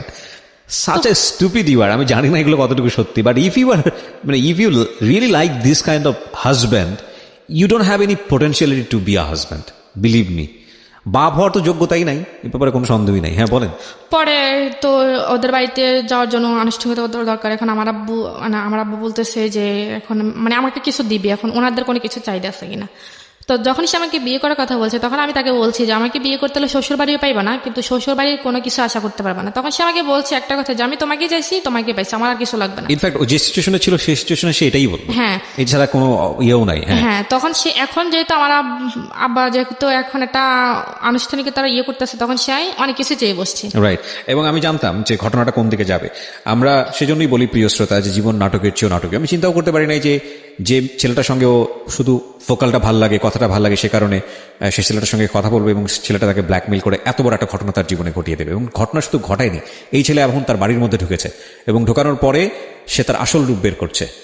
This is actually life, cause we can't predict যে আজকের পরে কালকের দিনটা আমার জন্য কি, বা 1 ঘন্টা পরে আসলে কি, 1 ঘন্টা পরে আমি আমির থেকে ফকির হয়ে যেতে পারি, বা ফকির থেকে আমির হয়ে যেতে পারি। This is actually life. কিন্তু এটাই আসলে জীবনের ধারাপাত। কখনোই অনুমান করা যায় না যে একটা বাঘ থেকে আরেকটা বাঘ কিরকম। এবং সেজন্যই আমরা সবসময় বলি যে জীবন নাটকের চেয়ে অনেক অনেক বেশি নাটকীয়। আমার আজকের যে গেস্ট ঋতু, কথা না বাড়িয়ে তার কাছে আবারও ফিরছি। ঋতু, তারপর কি হল? তারপর সেই এখন বলতেছে যে আমার যৌতুক যেটাকে বলে। হ্যাঁ, যৌতুক যেটাকে বলে। তো তারা একটা ঘর দিছে, অনেক বড় একটা ঘর দিছে, সেটার 4টা রুম। তো তাদের রুমে কোনো কিছু নেই। এখন মানে বলতেছে যে ফার্নিচার লাগবে, তাদেরকে এক ঘরের ফার্নিচার দিতে হবে, এক ঘরে। হ্যাঁ, এক ঘরের ফার্নিচার দিতে হবে। তো আমার আব্বু সেটার মানে রাজি ছিল, যে তো ওনার প্রথম মেয়ে, তো যা চাইবে তাই দিবে। এখন ফ্রিজ থেকে শুরু করে, সোফা থেকে শুরু করে এভরিথিং যত কিছু আছে সম্পূর্ণ কিছু দিছে।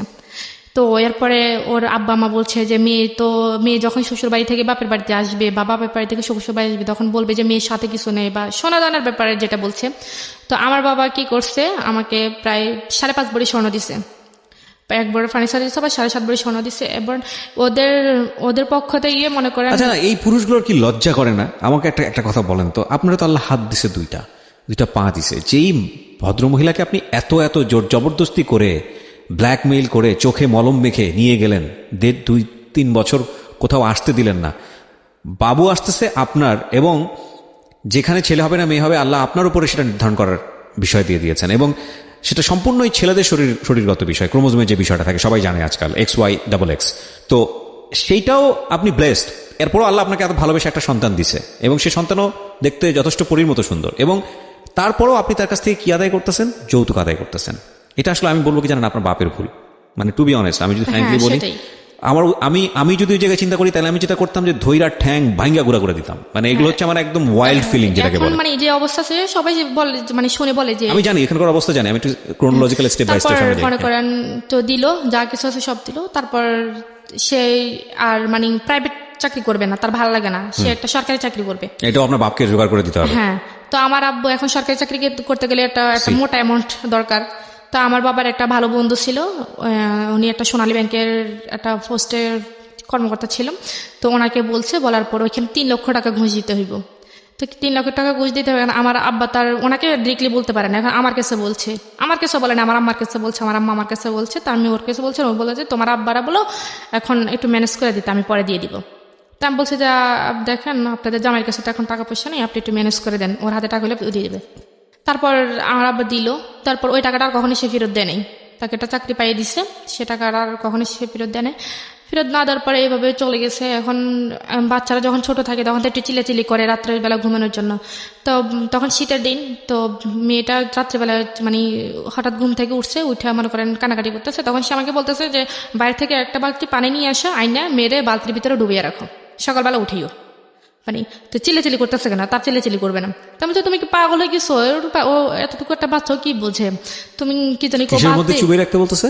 হ্যাঁ, পানির মধ্যে চুবাই রাখতে বলতেছে? হ্যাঁ, শীতের দিনে এক বালতি পানি আই না পানির ভিতর ওরে চুবাই রাখতে, আর সকালবেলা উঠাইতে। ও চিল্লাচিল্লি করে কেন? তারপর তখন আমি খুব কানাকাটি করছি। তখন আমি ওরে নিয়ে বাইর হয়ে গেছি রাত্রেবেলা। বাইর হয়ে গিয়ে আমি বারান্দার মধ্যে এসে সারা রাত কাটাইছি। কাটার পরে তখন সে আবার তাদের বাড়িতে গেলাম। যাওয়ার পরে মনে করেন তার বাবা মা 4টা ভাই, অনেক বড় একটা সংসার। আমি কখনো ভাত রান্না করি নাই। তাদের বাড়িতে গিয়ে সম্পূর্ণ কাজ করতেছে। তারা গরু পালে, ধান করে, সবকিছু করছে। তার বাবা কখনোই মানে কাজের মানুষ রাখে না, সবগুলো বউদের দিয়ে করায়? বউদের দিয়ে করে। আমি প্রথম, সে বড় সবার। আচ্ছা। তো আমাকে সম্পূর্ণ কাজ করতে হয়। 3 বেলা রান্না করতে হয়, ভাত রান্না করতে হয়, 1 বেলা নাস্তা বানাইতে হয়, সবকিছু আমাকে করতে হয়। আমার মেয়েকে সামলাইতে হয়। সে পক্ষে মানে তাকে এগুলো তো কিছুই করতেন না, এখন রীতিমতো সমুদ্রে গিয়ে পড়ছেন। হ্যাঁ, সমুদ্রে পড়ছি। তো যাই হোক কানাকাটি করতাম। তখন আমি মানে কাউকে কোনো কিছু বলতে পারতাম না। এখন কাউকে কোনো কিছু বলতে গেলে বলবে যে তোমার পছন্দ মতো করছে। আসলে পছন্দটা কি আমার ছিল না, ঘটনাটা অন্য কিছু ছিল। এটা তো আসলে এখন কেউ বললে বিশ্বাস করবে না। তো যাই হোক কষ্ট মানে মানিয়ে নিতাম। তখন আমি তাকে বলছি যে আমি এখানে থাকতে পারবো না, এত কাজ আমার দ্বারা সম্ভব না, একটা মানুষ রাখুক। আমি তো বলছি যে আমি করবো না, একটা মানুষ রাখুক, তো আমার যেন একটু হেল্প হয়। তো বলছি ঠিক আছে, আমি তোমাকে আমার সাথে নিয়ে যাবো। তো আমি ওর সাথে আমার নিয়ে যাইব। নিয়ে যাওয়ার পর ও তখন সিলেট হবিগঞ্জ গেছে। তো আমার মেয়েকে আমি সাথে নিতে পারবো। তখন আমার মেয়ের বয়স 3 মাস। আমার মেয়েকে আমি সাথে নিতে পারবো না। তো আমার মেয়েকে আমি কার কাছে রেখে দেবো? বলে যে তোমার বোনের কাছে রেখে দাও। আমার বোন তখন ক্লাস 8-এ পড়ে। বলে যে তোমার বোনের কাছে রেখে দাও। আমি বলছি না, এতটুকু বাচ্চা আমার বুকে দুধ খায়, এখন ও কিভাবে থাকবে? বলে যে আমি তো কথা জানি না, তুমি যদি বাচ্চা নাও আমি তোমার কি জানি নিতে পারবো না। এখানে তুমি কাজ করো, যাই করো, মরো বাঁচো, এখানে থাকতেইব। তখন আমি আমার আমার সাথে কথা বলছি। আমার আমাকে তোর বোন যদি তোরা রাখতে পারে তোর মেরে, তো তুই দিয়ে যা। তখন আমার বোনের সাথে কথা বলছি। তো আমার বোন বলছে জাফু আমি এতটুকু বাচ্চা কিভাবে সামলাবো? ও ওর মাকে খুঁজবে। পর আমি বোন তুই একটু কষ্ট করে রাখ, 2-1 দিন হইলে ও ঠিক হয়ে যাবো। তখন ওকে কোলে নিত না, আদর করতো না? কিছু করতো না, কোলে নিত না। মানে ওকে সহ্য করতে পারতো না। বললাম না, ও চিল্লাচিল্লি করলে এরকম কথা বলে, তার ওকে কোলেও নিত কি না। মানুষ! তারপর আমি তাকে রেখে গেছি, আমার বোনের কাছে রেখে গেছি। দুধ মানে যা লাগে কিনে টেনে দিয়ে গেছি। দেওয়ার পর আমি চলে গেছি। তখন মনে করেন এখন ও আমার বুকে দুধ খায়। এখন আমার অবস্থা তো খুবই খারাপ। এখন আমি সারা দিন রাত 24 ঘন্টা কাঁদতেছি আমার মেয়ের জন্য। যদি কানাকাটি করি বলে মানে খুব মারে। মানে দাঁড়ান, আমি একটু আপনার মেয়ের ব্যাপারটা একটু জানতে চাই। আপনার মেয়ে কি আপনার কাছ থেকে যথেষ্ট পরিমাণ ফিড পেতো? মানে পেতো না? না, আমার মেয়ে আমার কাছে ছিলই না। তাহলে ও খাবারটা পেতো কোত্থেকে? ওকে আলগা খাওয়াইতে হইতো। আলগা খাবারটা কোত্থেকে পেতো? গরুর দুধ? গরুর দুধ, সুজি, এরকম। তো গরুর দুধ সুজি তো ওই বয়সের জন্য উপযুক্ত না, এটা এখন ভালো খাবার। এখন তো বাবা সেটা কিনে দিত না? না, আমার মানে আমাদের কাছে থাকাকালীন, সম্পর্ক থাকাকালীন আমার মনে হয়নি কখনো আমার মেয়েকে একটা মানে জামা কিনে দিচ্ছে। সম্পূর্ণ কিছু আমার বাবা দিচ্ছে। সম্পূর্ণ আমার কষ্ট করছে, আমার কষ্ট। আপনি ওর বাড়িতে থাকতেন, তারপর আপনার বাবা দিত? আমার বাবা পাঠাইতো। আচ্ছা। তারপর আমার মেয়েকে আমি রেখে গেছি। রেখে যাওয়ার পর আমার বোন আমাকে রাত 3টার সময় ফোন দিয়ে বলে আপনার কাবিন নামায় কত যেন ছিল দেনমোহর? 9 লাখ টাকা। 9,01,00,000 টাকা। এই কাবিন নামাটা কি আপনার কাছে ছিল? না, আমি তো কাবিন নামা দেখিনি কখনো, ও আমাকে দেখাইনি। Okay fine. So this is মানে আরো কত কি বের হবে, এই জন্যই বলি জীবন নাটকের চেয়ে নাটকীয়। হ্যাঁ বলেন। তারপর আমার বোন আমাকে ফোন দিছে। ফোন দেওয়ার পর বলতেছে আপু ও তো খুব কান্নাকাটি করতেছে, তোরে খুঁজতেছে। মানে ও তখন মানে কয় আমার মেয়ের কান্নাকাটি মানে শুনে আমার মা সহ্য করতে না পারে। আমার মা আমার নানুদের বাড়িতে চলে গেছে। যে একটা বাচ্চা মানুষ কান্দলে এমনিতে মানুষের খারাপ লাগে, আর ও তো একটা বাচ্চা, ওর মা নাই কাছে। তখন রাত 3টার সময় আমার বোনে কি করতো, আমার বোন দীর্ঘ 1.5-2 মাস কোনো ঘুম নাই। সারাটা দিনের বেলা যখন যেভাবে মানে পারতো কাটাইতো, রাত্রেবেলা তো ওর মানে এখন রাত্রেবেলা বাচ্চারা তো এমনিতে মাকে খুঁজে। রাত্রেবেলা কি করতো, উঠানের মধ্যে সারা উঠান হাঁটতে হাঁটতে তো ও কাঁদতে মনে করেন ঘুমাই যেত।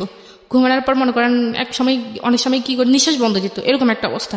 তারপর আমি ওকে এইভাবে বলার পর ও আমাকে মানে কখনোই ওকে কাছে যাইতে দেয়নি। বলে যে ও ঠিক হয়ে যাবো, বাচ্চা মানুষ এরকম 1-2 মাস থাকলে পরে ঠিক হয়ে যাবো। কারণ আমার বোন মানে আমার মেয়ের মানে প্রতিদান মানে আমার মেয়ের ঋণ আমি কখনোই শোধ করতে পারবো না। আমার বোনের ঋণ, আমার বোন আমার মেয়ের জন্য যতটুকু করছে। ছোট বোন? হ্যাঁ, আমার ছোট বোন। আপনার ছোট বোন কি আপনার শ্বশুর বাড়ি গিয়ে থাকতো? না, মানে আমাদের বাড়িতে রেখে গেছি। আচ্ছা। আমার বাবা মা তো আজ পর্যন্ত আমার শ্বশুর বাড়ি কি জিনিস দেখেনি। আচ্ছা ঠিক আছে। তো আপনার ছোট বোনই ওকে পালতো নিজের মায়ের মতো আদর দিয়ে? হ্যাঁ, আদর। কেন রেখে গেলেন আপনার বাড়িতে এত লোকজন, আপনার শ্বশুর বাড়িতে? হ্যাঁ, ওইখানে গেলাম, এখনো কাজকর্ম, এখন আমি তো এত কাজ করতে পারতেছি না। তো আর শাশুড়ি বা অন্য কেউ দেখেন এই মেয়েটাকে? কেউ দেখে না। মানে সারাদিন ওনাদের বাড়িতে থাকার পর খাট থেকে 2-3 বার পড়েও গেছে। মানে আমি সারাদিন কাজ করতাম, এখন কাজ করতে কাজ শেষ করতে পারতাম না, এখন মেয়েকে সময় দেবো কিভাবে? তখন এটা ওকে দেওয়ার পর আমার আম্মারা বলছে, আমার আম্মা ওকে বুঝেছে, পর ও আমার সাথে ওর সাথে আমার নিয়ে গেল। তখন মেয়েকে নিবে নাও, কারণ ও মেয়েকে নিলে ও রাত্রে ঘুমাইতে পারে না। তখন আমি মেয়েরা রেখে গেছি। রেখে যাওয়ার পর আমার মেয়েকে ওরা আমার বোনেরা পালছে টালছে প্রায় 6 মাস। আমার মেয়ের সাথে আমার কোনো রকম দেখা হয়নি। 6 মাস পরে আমি আমার বাড়িতে আসছি। আসার পরে মনে করেন মেয়েটি আমার কাছে রাখছি। তখন এই 6 মাসে তো মেয়েটা একটু একটু শিখে, এখন মেয়ে আমাকে চেনে না। যখন আমি খুব বাড়িতে স্বাভাবিক। আসছি তখন আমি আমাকে চিনে না। তো এই সময়টাতে এত মানে খুব খুব ট্রেমেন্ডাসলি ওদের মধ্যে চেঞ্জটা হয়। বিকজ আমি তো রিসেন্টলি বাবা হয়েছি, সো আমি নিজেও আমারও একটা মেয়ে আছে, আমার মাত্র 3 থেকে 3.5 মাস বয়স। 1-2 দিন আমার মেয়ের সাথে আমার কমিউনিকেশনটা খুব মানে গ্যাপ হয়ে যায়, কারণ আমি খুব ভোর 5টায় বের হই বাসাতে। মানে আমি খুব নস্টালজিক। আপনি যখন এই কথাগুলো বলতেছিলেন না, আপনার হাজব্যান্ডের চেহারা আমার সামনে ভাসতেছিল। আমার মনে হচ্ছিল আমি তো কাছে পাই, আমি ওকে পেটাবো, বিকজ আমার ভেতরের ফিলটা আমি বুঝতে পারতেছি। সরি টু সে, যদি আপনার কথাগুলো সত্যি হয়ে থাকে, he is really not good man. Lakh lakh মানুষ শুনতেছে, আপনার মানুষ হওয়ার যোগ্যতা নাই। মানে আপনি আপনার স্ত্রীর প্রতি যেটা করেছেন সেটা তো একটা ভয়াবহতম অন্যায় যদি সত্যি হয়ে থাকে, কজ আমরা দুইজনকে সামনাসামনি বসাইনি। আর আপনার স্ত্রী যেটা বলছে আপনার সন্তানকে নিয়ে, মানে এটা সহ্য করার মতো না। যেটা বলছিলাম যে আসলে ভোর 5টার সময় বের হই, অ্যান্ড ফিরি হচ্ছে রাত 8টা-9টার সময়। সো এই সময় আমার দেখা যায় আমার মেয়ের সঙ্গে আমার ভিডিও কলে কথা হচ্ছে, বা কথা আমার লাইফের স্টাইলটাই এরকম।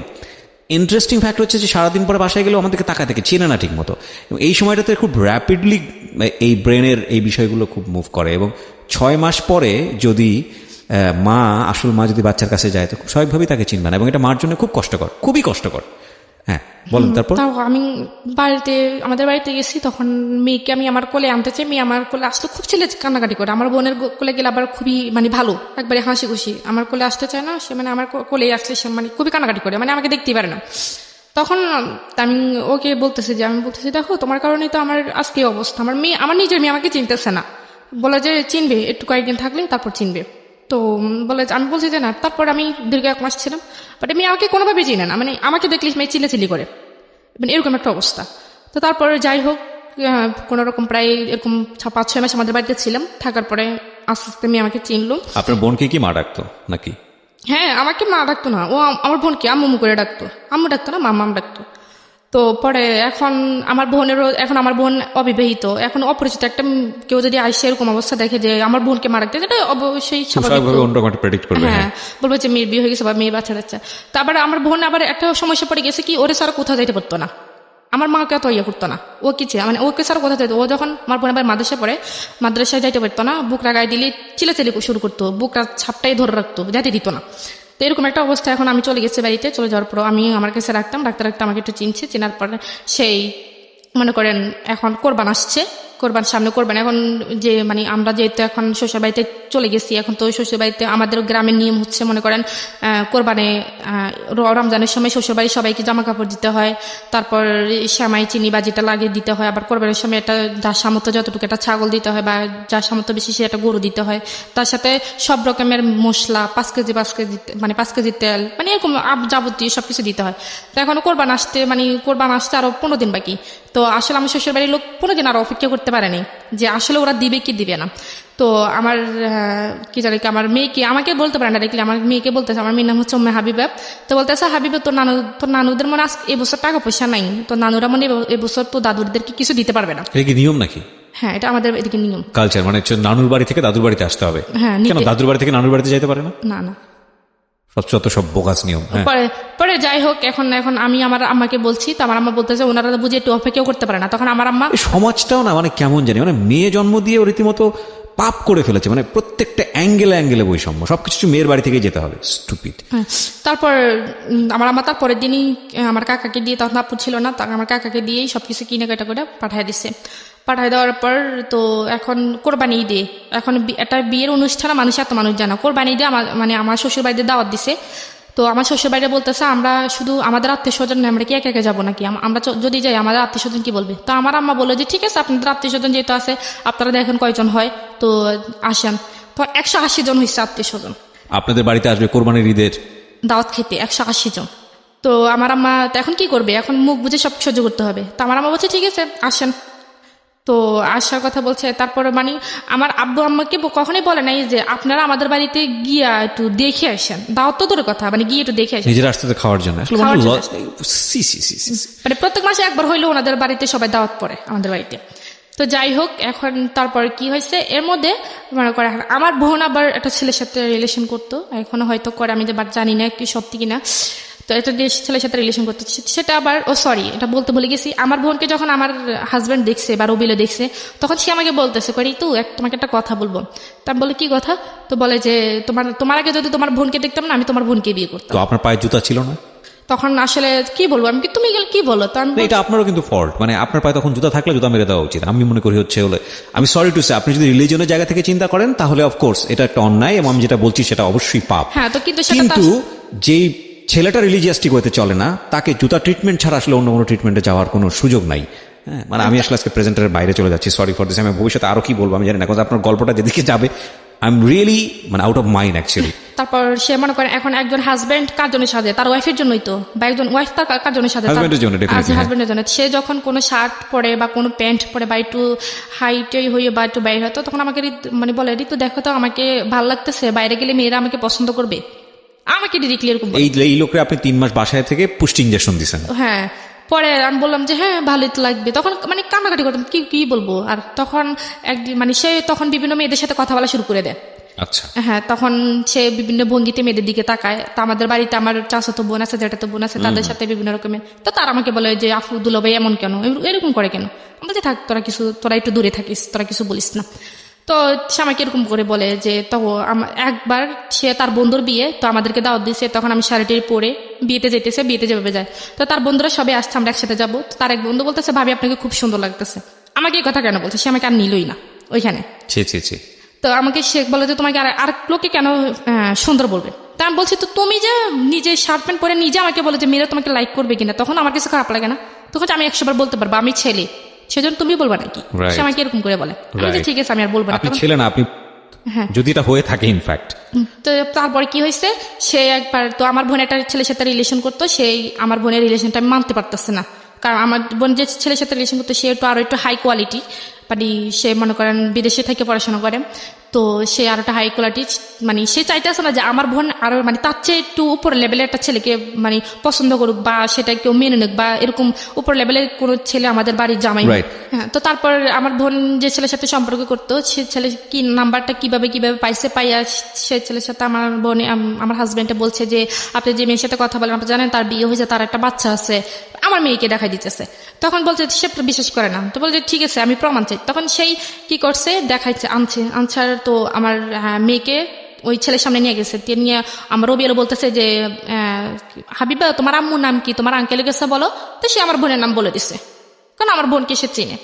আমার বোন নাম বলেছে যে আমার আম্মুর নাম এইটা, তো বলে দিছে। এখন সে তো বিশ্বাসই করবে, যে বলে যে এখন সেই মানে আমার বোনের হাজবেন্ড হচ্ছে সেই, আমি কেউ না। মানে ওই ছেলের সাথে সে এরকম ভাবে বলতেছে যে আমি তার হাজবেন্ড, আমি তার, সে আমাদের মেয়ে। Very nasty story. একটা মেসেজ মনে রাখবেন যে বৈবাহিক সম্পর্কটা অনেক বড় একটা সম্পর্ক। বিয়ের ব্যাপারটা সিদ্ধান্ত নেবার আগে যত বছরই প্রেম করেন না কেন, যাই কিছু হোক না কেন, আমি সবসময় এই ধরনের গল্পে একটা কথা বলেছি, এটা আমি জাস্ট গল্পের এক্সপিরিয়েন্সের জায়গা থেকে বলি। I am not a guru, I am not a adviser. আমি যেটা বুঝি, মানে এত গল্প শোনার পর আমার যেটা মনে হয় যে বিয়ের সম্পর্কে শুধু লাভ এনাফ না, বিয়ের সম্পর্কে শুধু দুইটা পরিবারের অবস্থা এনাফ না। বিয়ের সম্পর্কে অবশ্যই দুটো মানুষের জায়গাটা থেকে কতটা যৌক্তিক, দুটো পরিবারের জায়গা থেকে কতটা র্যাশনাল, এবং প্রত্যেকটা জিনিস খুঁটিয়ে দেখা, এটা খুবই ইম্পর্ট্যান্ট। নইলে শুধু ইমোশন দিয়ে বিয়ে করলে, শুধু লাভ নিয়ে বিয়ে করলে, আমি বলছি না যে এক্সেপশন নাই, but exception is not example, exception is not the reality, হ্যাঁ, is not the scenery of the society. বেশিরভাগ সময় ইমোশনটা একটা স্টেজে গিয়ে ধ্বংস হয়ে যায়, এবং তারপরে শুরু হয় জীবনের সবচেয়ে ভয়াবহতম অধ্যায়। জি ঋতু, তারপর কি হলো? তারপর ওই ছেলে তো বিশেষ করে ফেলছে। এখন ওই ছেলে আমার বোনের সাথে মনে করেন সম্পর্কে একটা বিচ্ছিন্ন অবস্থায়, তখন আমার বোন আমাকে, মানে ও কি বয়ফ্রেন্ড ছিল আপনার বোনের? হ্যাঁ, আমার বোনের বয়ফ্রেন্ড ছিল। চিন্তা করুন অবস্থা। তারপর আমার বোন আমার কাছে বললো যে আফু এরকম দুলাবে এটা কি করলো। তখন আমি বললাম যে ঠিক আছে তুই ছেলের নাম্বারটা আমাকে আমি সব বলতেছি। তখন আমি এই ছেলেকে মনে করো ছেলেকে ক্ষমা টমা চাইছি। তখন আমি বললাম যে উনি এরকমই, আপনি ওনার কথা বিশ্বাস করেন। তারপর সেই আমার বোনের সম্পর্কটা কোনোভাবে টিকতে দিবে না। সে কি করছে মনে করেন, আমার বোনের যে ইমো আইডি ইউজ করতো, তো সেই ইমো আইডি সে হ্যাক করে ফেলছে। এখন আমার বোনের কার কাছে মেসেজ করবে সে সবকিছু দেখে। তো আমার বোন হয়তো ওই ছেলের সাথে কিছু সিক্রেট কথা বলছে, সেইগুলো দেখছে, কিছু ফিক ফাটাইছে, সেগুলো দেখে ফেলছে। দেখে ফেলার পর সে আমার বোন বোনকে ব্যাকলিং করতেছে যে তুমি এটা কি করতেছো, আমি তোমার আব্বু আমার কাছে সবকিছু বলে দেবো। তখন আমার বোন একটু ভয় পেয়ে গেছে, বলে যা ওই ছেলের সাথে নামে আমি তোমার মামলা দেবো, যে নারী নির্যাতনের মামলা। কারণ তোমাদের যে মেসেজ তুমি পাঠাইছো এগুলো দেখে আমি দেখাই মামলা দিব, তোমার আব্বুর কাছে বলতেছি, তোমার আম্মার কাছে বলতেছি। তো আমার বোন ভয় পেয়ে গেছে, আর আমার বলছে। বলার পর আমি সাথে সাথে আমার শ্বশুর বাড়ি থেকে আমার বাপের বাড়িতে চলে আসছি।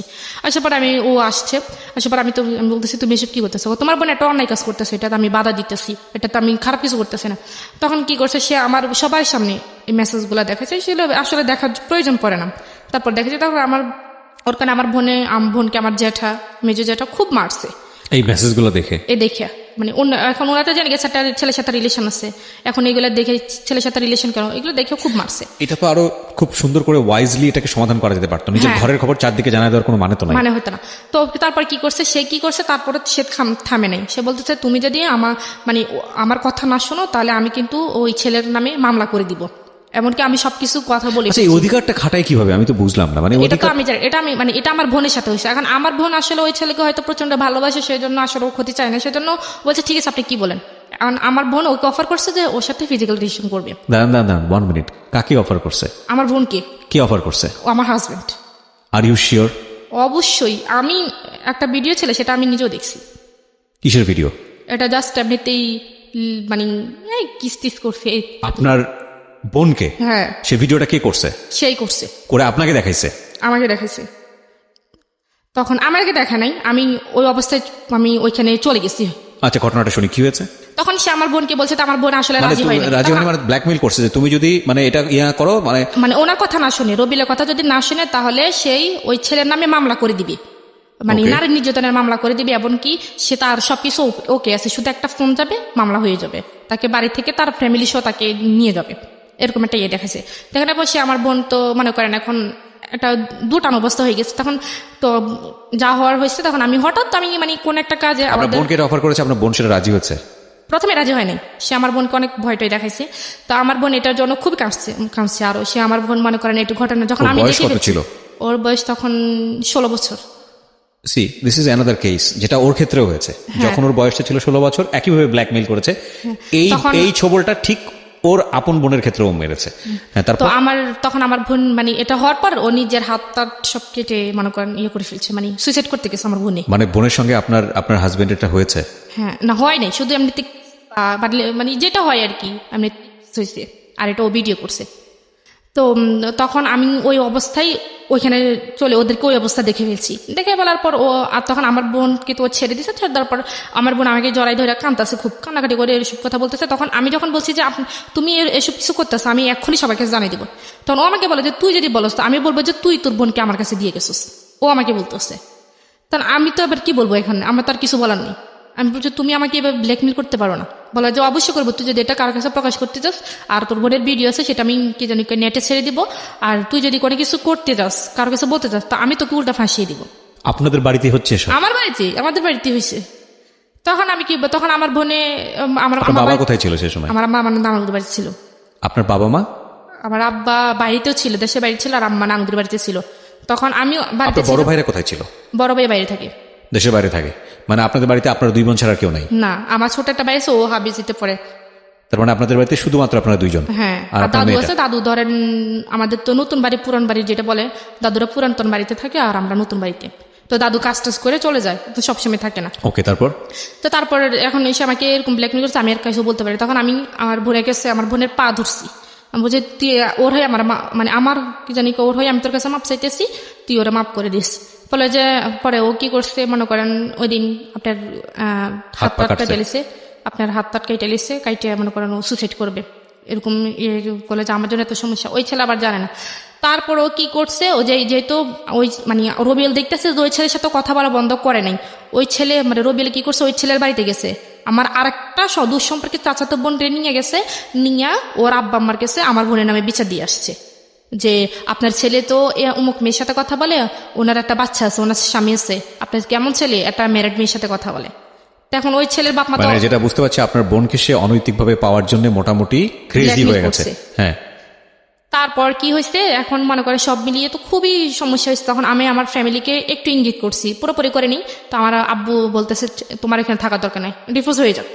এখানে থাকার দরকার নেই। এরপরে মনে করেন ওই ছেলের সাথে অনেক সমস্যা করছেও, তারপরে বলছে যে ডিভোর্স হয়ে যাক। তা আমি বলছি যে আমার আব্বা আমার মেয়েটা কি হবে, আমি হয়তো একটা ভালো ছেলে পাবো, ও একটা ভালো মেয়ে পাবে, আমার মেয়েটার কি হবে, আমার মেয়ে তো মা হারালে বাপ হারালো, বলে যে সমস্যা না, আমি মেয়ের ব্যবস্থা করতেছি। তো আমার বাবা কি করছে, ওরে ডিরেক্টলি বলছে যে আমার মেয়ে আসা চাইলে দাও, আমার মেয়েকে তুমি পাইবা না, তুমি একটা ডিভোর্স লেটার পাঠাতে। এখন ও যদি ডিভোর্স পাঠাতে যায় তাহলে সম্পূর্ণভাবে কিন্তু আমি সবকিছু পাও না, কারণ আমার যে কাবিননামা বা আমাদের যে সবকিছু নিয়ে গেছে এগুলো তো মানে আমি আইনগতভাবে আমি পাই, তো সেজন্য ও আমাকে ডিভোর্স দিচ্ছে না। না না না, এটা তো আপনি, আচ্ছা এটা একটা ভুল ধারণা। আমি আজকের অনুষ্ঠানের মধ্যে বলে দিই, দেনমোহরের বিষয়টি যে কেউ যে কোনো পক্ষ থেকে ডিভোর্স দিলে পাবে। যদি মেয়েটাও ডিভোর্স দেয় তাহলেও পাবে, ছেলেটা ডিভোর্স দিলে তাও পাবে। কিন্তু আমরা একটা ভুল প্রেডিকশনের মধ্যে থাকি যে আমরা মনে করি যে মেয়েটা ডিভোর্স দিলে ছেলেটা এটা দিতে হয় না। এটা একটা সম্পূর্ণই ভুল ধারণা। এটা মেয়ের ন্যায্য অধিকার, এবং এটা যেই ডিভোর্স দেখ না কেন এটা মেয়ে পাবে। হ্যাঁ, এটা আজকের অনুষ্ঠানের পরে যদি কারো এই ধরনের একটা ভুল ধারণা থেকে থাকে তাহলে এই ধারণা থেকে বের হয়ে আসুন। আইনত এটা হচ্ছে, যদি ডিভোর্সটা মেয়ের পক্ষ থেকে হয়, মেয়ের দেনমোহর অবশ্যই পরিশোধ হতে হবে। সেটা ডিভোর্স মেয়ে দিলেও পাবে, এবং ছেলে দিলে তো কথাই নেই। হ্যাঁ বলেন। তারপর মনে করেন এরকম কিছু হয়েছে, এখন তারা আমাকে ডিভোর্স দিবে না, মানে এরকম আমাকে মনে করেন নানানভাবে টর্চার করতেছে, আমার গায়ে হাত তুলতেছে, খুব হাত তুলতেছে। একবার ওদের বাড়িতে মানে তারপরে আমি যখন ওদের বাড়িতে গেছি তখন ও মানে পকেটে 200 টাকা রাখছে, এটা আমি জানি না। এখন ওর ভাইরা আছে, ওর একটা ভাই আছে, ও আবার একটু হাত লাড়ে, মানে ছোট্ট টাইপের আর কি, মনে করেন 100-200 টাকা পাইলে এগুলো নিয়ে যায়। তো আমাদের রুমে, আমরা যে রুমে থাকি এই রুমে পকেটের ভিতরে 200 টাকা রাখছে। রাখার পর এখন ধানের দিন আসছে, আমরা ধানটা নিয়ে সবাই বাইরে কাজে ব্যস্ত। ও দুপুরবেলা আমার হঠাৎ খাইতে গেছে, আমাকে বলতেছে ওই চোরের ঘরে চোর, তুই আমার টাকা দে, মানে ডিরেক্টলি সবার সামনে। আমি তো মানে অবাক হয়েছি, কি আমার টাকা, কিসের চোর, কিসের টাকা? বলে যে আমি পকেটে 200 টাকা রাখছি, তুই আমার টাকা নিচ্ছিস না, তুই আমার টাকা দে। আমি বলছি খোদার কসম আমি টাকা নেই, আমি করার হিসেবে হাত দিয়ে রাখতে পারবো, আমি টাকা নিইনি। তো সে আমাকে খুব গালিগালাজ করছে। গালিগালাজ করার পর আমি মানে এভাবে বলছি যে, আমি বলছি আল্লাহ যে টাকাগুলো নিছে সে আল্লাহ তার বিচার করে। আজ যে যাই মানে যে তাকে মানে অবিচার অন্যায়ভাবে তাকে গালিগালাজ করছে, তাকে যেন আল্লাহ বিচার করে, আমি এভাবে বলছি। বলার পর আমি দরজাটা লাগিয়ে ফেলছি। সেই গোসল করতে গেছে, গোসল করে আইসা মনে 5 মিনিটও দাঁড়ায়নি। আমি বলছি যে তুমি একটু দাঁড়াও, আমি জামা কাপড় চেঞ্জ করতেছি, তুমি একটু দাঁড়াও, আমি জামা কাপড় চেঞ্জ করি। কারণ আমার পাশের রুমে আমার শ্বশুর, বাইরে দরজার সামনে আমার দেবর আছে, তাহলে আমি তাদের সামনে কিভাবে এই অবস্থায় দরজা খুলি? দরজাটা খোলার দেরি হয়েছে কেন, সে দরজা মরজা ভাঙ্গে আমার শ্বশুর আমাকে খুব গালিগালাজ করছে। তখন তার হাতে একটা বাঁশের একটা কাঁচা ইয়ে ছিল, তো সেটা আইনা আমি ভাবছি, আমি জানতাম যে দরজাটা খুলে সে আমাকে মারবে, তো এভাবে যে মারবে আমি জানি না। তা আমি মানে তার ভয়ে আমি দরজার পাশে লুকিয়েছিলাম। সে ওইখান থেকে আমাকে আইনা কাঁচা ইয়ে দিয়ে মানে প্রায় 10-16-17টা বাড়ি দিয়ে দিচ্ছে। তখন সে তার মানে আমার শ্বশুরে মানে আয়সা একটু না ধরে তাকে বলতেছে, মানে এভাবে বলছে যে মার, ভালো মতো মার, এরকম কইটা বলছে। Nothing to say. This is a violence, man. This is definitely violence. পুরা পারিবারিক violence. Oh God. কি স্ল্যাং! আমরা স্ল্যাংটা মিউট করতে বাধ্য হলাম, কারণ এটার গণমাধ্যমে স্ল্যাংটা যাওয়া উচিত হবে না। বাট যেটা হয়েছে, যেটা দ্বিপাক্ষিকভাবে, আমি জানি না কতটুকু সত্যি মেয়েটা বলছে, যদি হয়ে থাকে এটা ভায়োলেন্স, এবং এটা পুরো পরিবারে ফেসে যেতে পারে এই ধরনের ঘটনা ঘটলে। কারণ ওই মেয়েটা যদি, যার উপরে গায়ে হাত তুলেছে, ওই মেয়েটা যদি জাস্ট একটা সরকারি হাসপাতালে গিয়ে ওয়ান স্টপ সার্ভিস, যেটাকে বলে ওয়ান স্টপ সার্ভিস, থেকে জাস্ট একটা পেপার নিয়ে আসবে যে আমার গায়ে হাত তুলেছে, এটা হচ্ছে ডাক্তার লিখে দেবে যে হ্যাঁ এই হাত তোলার জখম থেকে হয়েছে, এটা নিয়ে থানায় যাবে, সঙ্গে সঙ্গে সে অ্যারেস্ট হয়ে যাবে, সঙ্গে সঙ্গে। বাংলাদেশের নারী নির্যাতন আইন এতটা কঠিন, এতটা প্রখর। কি করলেন আপনি তারপর? আমার যে জায়গায় বাড়িছে সে জায়গায় রক্ত কালো হয়ে জমাট বেঁধে গেছে। হ্যাঁ। তো তারপর আমার আম্মুরে খবর দিচ্ছে, আমার আম্মা আসছে, আমার আম্মার মানে উল্টা আমার নামে সত্য মিথ্যা যা আছে আমার আম্মার কাছে বললে আমার মানে আম্মার আর আমার মাঝে একটা ভুল বুঝাবুঝি রাখছে। তখন আম্মা আমার কথা বিশ্বাস না করে ওদের কথা বেশি। তখন আমি এগুলো দেখাইছি, দেখানোর পর বলতেছে তোর দোষে তুই মার খেয়েছিস এগুলো বলছে। তখন সে আমাকে কোনো ওষুধপত্র কোনো কিছু কিনে দেয় না। তখন আমি অনেকদিন ব্যথায় ভুগছি। ভোগার পরে আমি আমার আব্বুর কাছে বলছি, আব্বুর কাছে আমি ছবি তুলে পাঠাই দিছি, দেখেন আমাকে কি করছে, মানে এই গায়ের যে আঘাতের ছবিগুলো, মানে যে জমাট বেঁধে গেছে ওটার ছবি তুলে পাঠাই দিছি। তো আমার আব্বু বলতেছে ঠিক আছে তুই এক্ষুনি চলে যা। তো আমি বলছি ওরা তো আমার যাইতে দিব না। তখন সে বলছে যে কি আমার শ্বশুর কাছে ফোন দিছে, আমার আব্বু বলতেছে যে আমাদের বাড়িতে একটা কাজ আছে, মেয়ের একটু পাঠান, 2 দিন থেকে চলে যাবে। তখন আমি আমার মেয়ের নিয়ে চলে গেছি। চলে যাওয়ার পর আমার আব্বু বলছে যে ওরে ফোন দিয়েছে, তো তুমি আমার মেয়ের সাথে আর কোনো সম্পর্ক রাখবে না, আমাকে আমি 1 মাসের মধ্যে আমি ডিভোর্স লেটার পাঠাইতেছি। তখন সে কি করছে, আমার আব্বার কাছে মাপটাপ চাইছে, চাইয়া সে আমাদের বাড়িতে গেছে। বৃহস্পতিবার গেছে, শুক্রবারের দিন সে আমার মেয়েকে বলতেছে যে আমি মেয়ের ওরে নিয়ে একটু হাবিবের নিয়ে একটু দোকান থেকে ঘুরে আসি। তখন তো আমি আর জানতাম না তার মনে কিছু, চুরি করে নিয়ে চলে গেছে। হ্যাঁ, তার থেকে আর দেয় চাইনি। তার থেকে প্রায় 2 মাস হয়ে গেছে। 2 মাস হয়ে যাওয়ার পর সে আর কোনো যোগাযোগ রাখে নাই তার সাথে। তাদের সম্পূর্ণ সিম তারা চেঞ্জ করে ফেলছে। কতদিন আগের ঘটনা? এটা আরো ধরেন 4 মাস আগের ঘটনা। আচ্ছা, তারপর সম্পূর্ণ সিম চেঞ্জ করে বলছে, তখন আমি খুব কানাকাটি করছি। তখন আমি নিজে তো যেতে পারবো না, তখন আমি আমার এক কাকারে পাঠাইছি। আর আমার কাকা ওইখানে গেছে, আর ওইখানে ওনাকে সবাই ধরছে, মারধর করবো, ওনারা এটা করবো। তখন আমার কাকা ভয়ে চলে আসছে যে ওইখানে ওনারা ভালো ব্যবহার করতেছে না আমার সাথে, আমি যেতে পারবো না। তখন আমার আব্বা বলছে যে ঠিক আছে, এই বিয়ে এখানে তোর ভাগ্যে নাই, তোর মেয়ে যদি তোকে যদি তোর মেয়ে মা বলে মনে করে, তাহলে তোর মেয়ে তোর কাছে একদিন ফিরে আসবে, এটা মনে রেখে। তারপর আমার আব্বারা ওইখান থেকে কোর্টে ইয়ে করে ডিভোর্স লেটার পাঠিয়ে দিচ্ছে। তো ও নাকি রিসিভ করে না, ওইটা আবার কাজে অফিসে চলে গেছে। কতদিন আগে পাঠাইছে? 3 মাস আগে পাঠিয়েছে। 3 মাস আগে পাঠিয়েছে। ডিভোর্স লেটার এক পক্ষ থেকে পাঠানোর পরে 3 মাস 13 দিন অতিবাহিত হলে সেটা অ্যাক্টিভ হয়ে যায়। সো আপনার যদি 3 মাস 13 দিন অতিবাহিত হয়ে থাকে তাহলে অলরেডি ডিভোর্স হয়ে গেছে, যদি প্রসিডিংয়ে কোনো ঝামেলা না থাকে। আমি তার আগে আপনাকে একটা কথা বলতে চাই। একটা কথা হচ্ছে, মেয়েটাকে যে নিয়ে গেছে শুধুমাত্র জিঘাংসা থেকে, মেয়েটাকে তো লাভ করে না, সে তার ফ্যামিলির কেউই লাভ করে না, শুধুমাত্র রাগারাগির পর্যায়ে থেকে সে জিনিসটা করেছে। আমাকে কষ্ট দেওয়ার জন্য। আপনি স্টেপ নেননি কেন? লিগ্যাল কোনো স্টেপ নেননি কেন? আপনি ওকে ইজিলি ডিভোর্সটা কেন দিলেন? আমি ডিভোর্স দিচ্ছি কারণ আমার বাবা তো সবকিছু জানে। না, আপনি ডিভোর্স তো অবশ্যই দিবেন, কিন্তু আপনি কেন মামলা করেননি? মামলা করে আমার বাবা মামলা করতে চায়নি, কারণ মামলা করলে মনে করেন এখানে মানুষ হাসাহাসি হবে, সেজন্য মান সম্মানের দিকে তাকিয়ে আমার বাবা মামলা। এটাই সবচেয়ে বড় ভুল, এটাই সবচেয়ে বড় ভুল। আর কত হাসাহাসি অফ হবে বলেন? হাসাহাসি কি কম হয়েছে? ওর তো শাস্তি হওয়া উচিত ছিল। এত বড় শাস্তির পর আপনারা ছাড় দিয়ে দিলেন, এটা আপনাদের অনেক বড় একটা অপরাধ। আপনারা যা বলেছেন এখানে সেটা যদি সত্যি হয়ে থাকে একপাক্ষিক, আমি আবার বারবার বলছি, কারণ আমি হয়তো আপনার হাজব্যান্ড এখানে সামনাসামনি থাকলে সে হয়তো তার বলার যুক্তি ছিল। যদি আপনি যা বলেছেন সবকিছু সত্যি হয়ে থাকে তাহলে আপনাদের অবশ্যই মামলা করা উচিত ছিল। আপনার সন্তানকে ফিরে পাওয়ার জন্য, আপনার সন্তানের বয়স কত? আমার 2.5 বছর। 2.5 বছর। আপনার সন্তানকে পাওয়ার আপনার লিগ্যাল রাইট আছে। আপনার সন্তানকে পাওয়ার জন্য আপনার মামলা করা উচিত। আপনি কেন? আমি আজকে সবাইকে রেডিওর মাধ্যমে বলছি, সবার প্রতি রেসপেক্ট রেখে বলছি, যদি এইরকম নির্যাতনের শিকার কেউ হন, তাহলে আপনারা যেটা করবেন সেটা হচ্ছে কন্টিনিউয়াসলি, যদি এরকম নির্যাতন হয়ে যায়, যদি মনে করেন যে না সংসারটা আসলেই হবে না, সম্ভব না, তাহলে নইলে এই ধরনের স্টেপে যাওয়া উচিত হবে না। কারণ এটা অনেক সময় হিতে বিপরীত হতে পারে। যে আপনি যদি মনে করেন যে সংসারটা আসলে হবে না এবং আপনি বঞ্চিত হচ্ছেন, একটা ডিসিশন যদি আপনি নিয়েই ফেলেন, সরকার কিন্তু প্রুফ ছাড়া, আইন কিন্তু প্রুফ ছাড়া এক কলমও নড়ে না।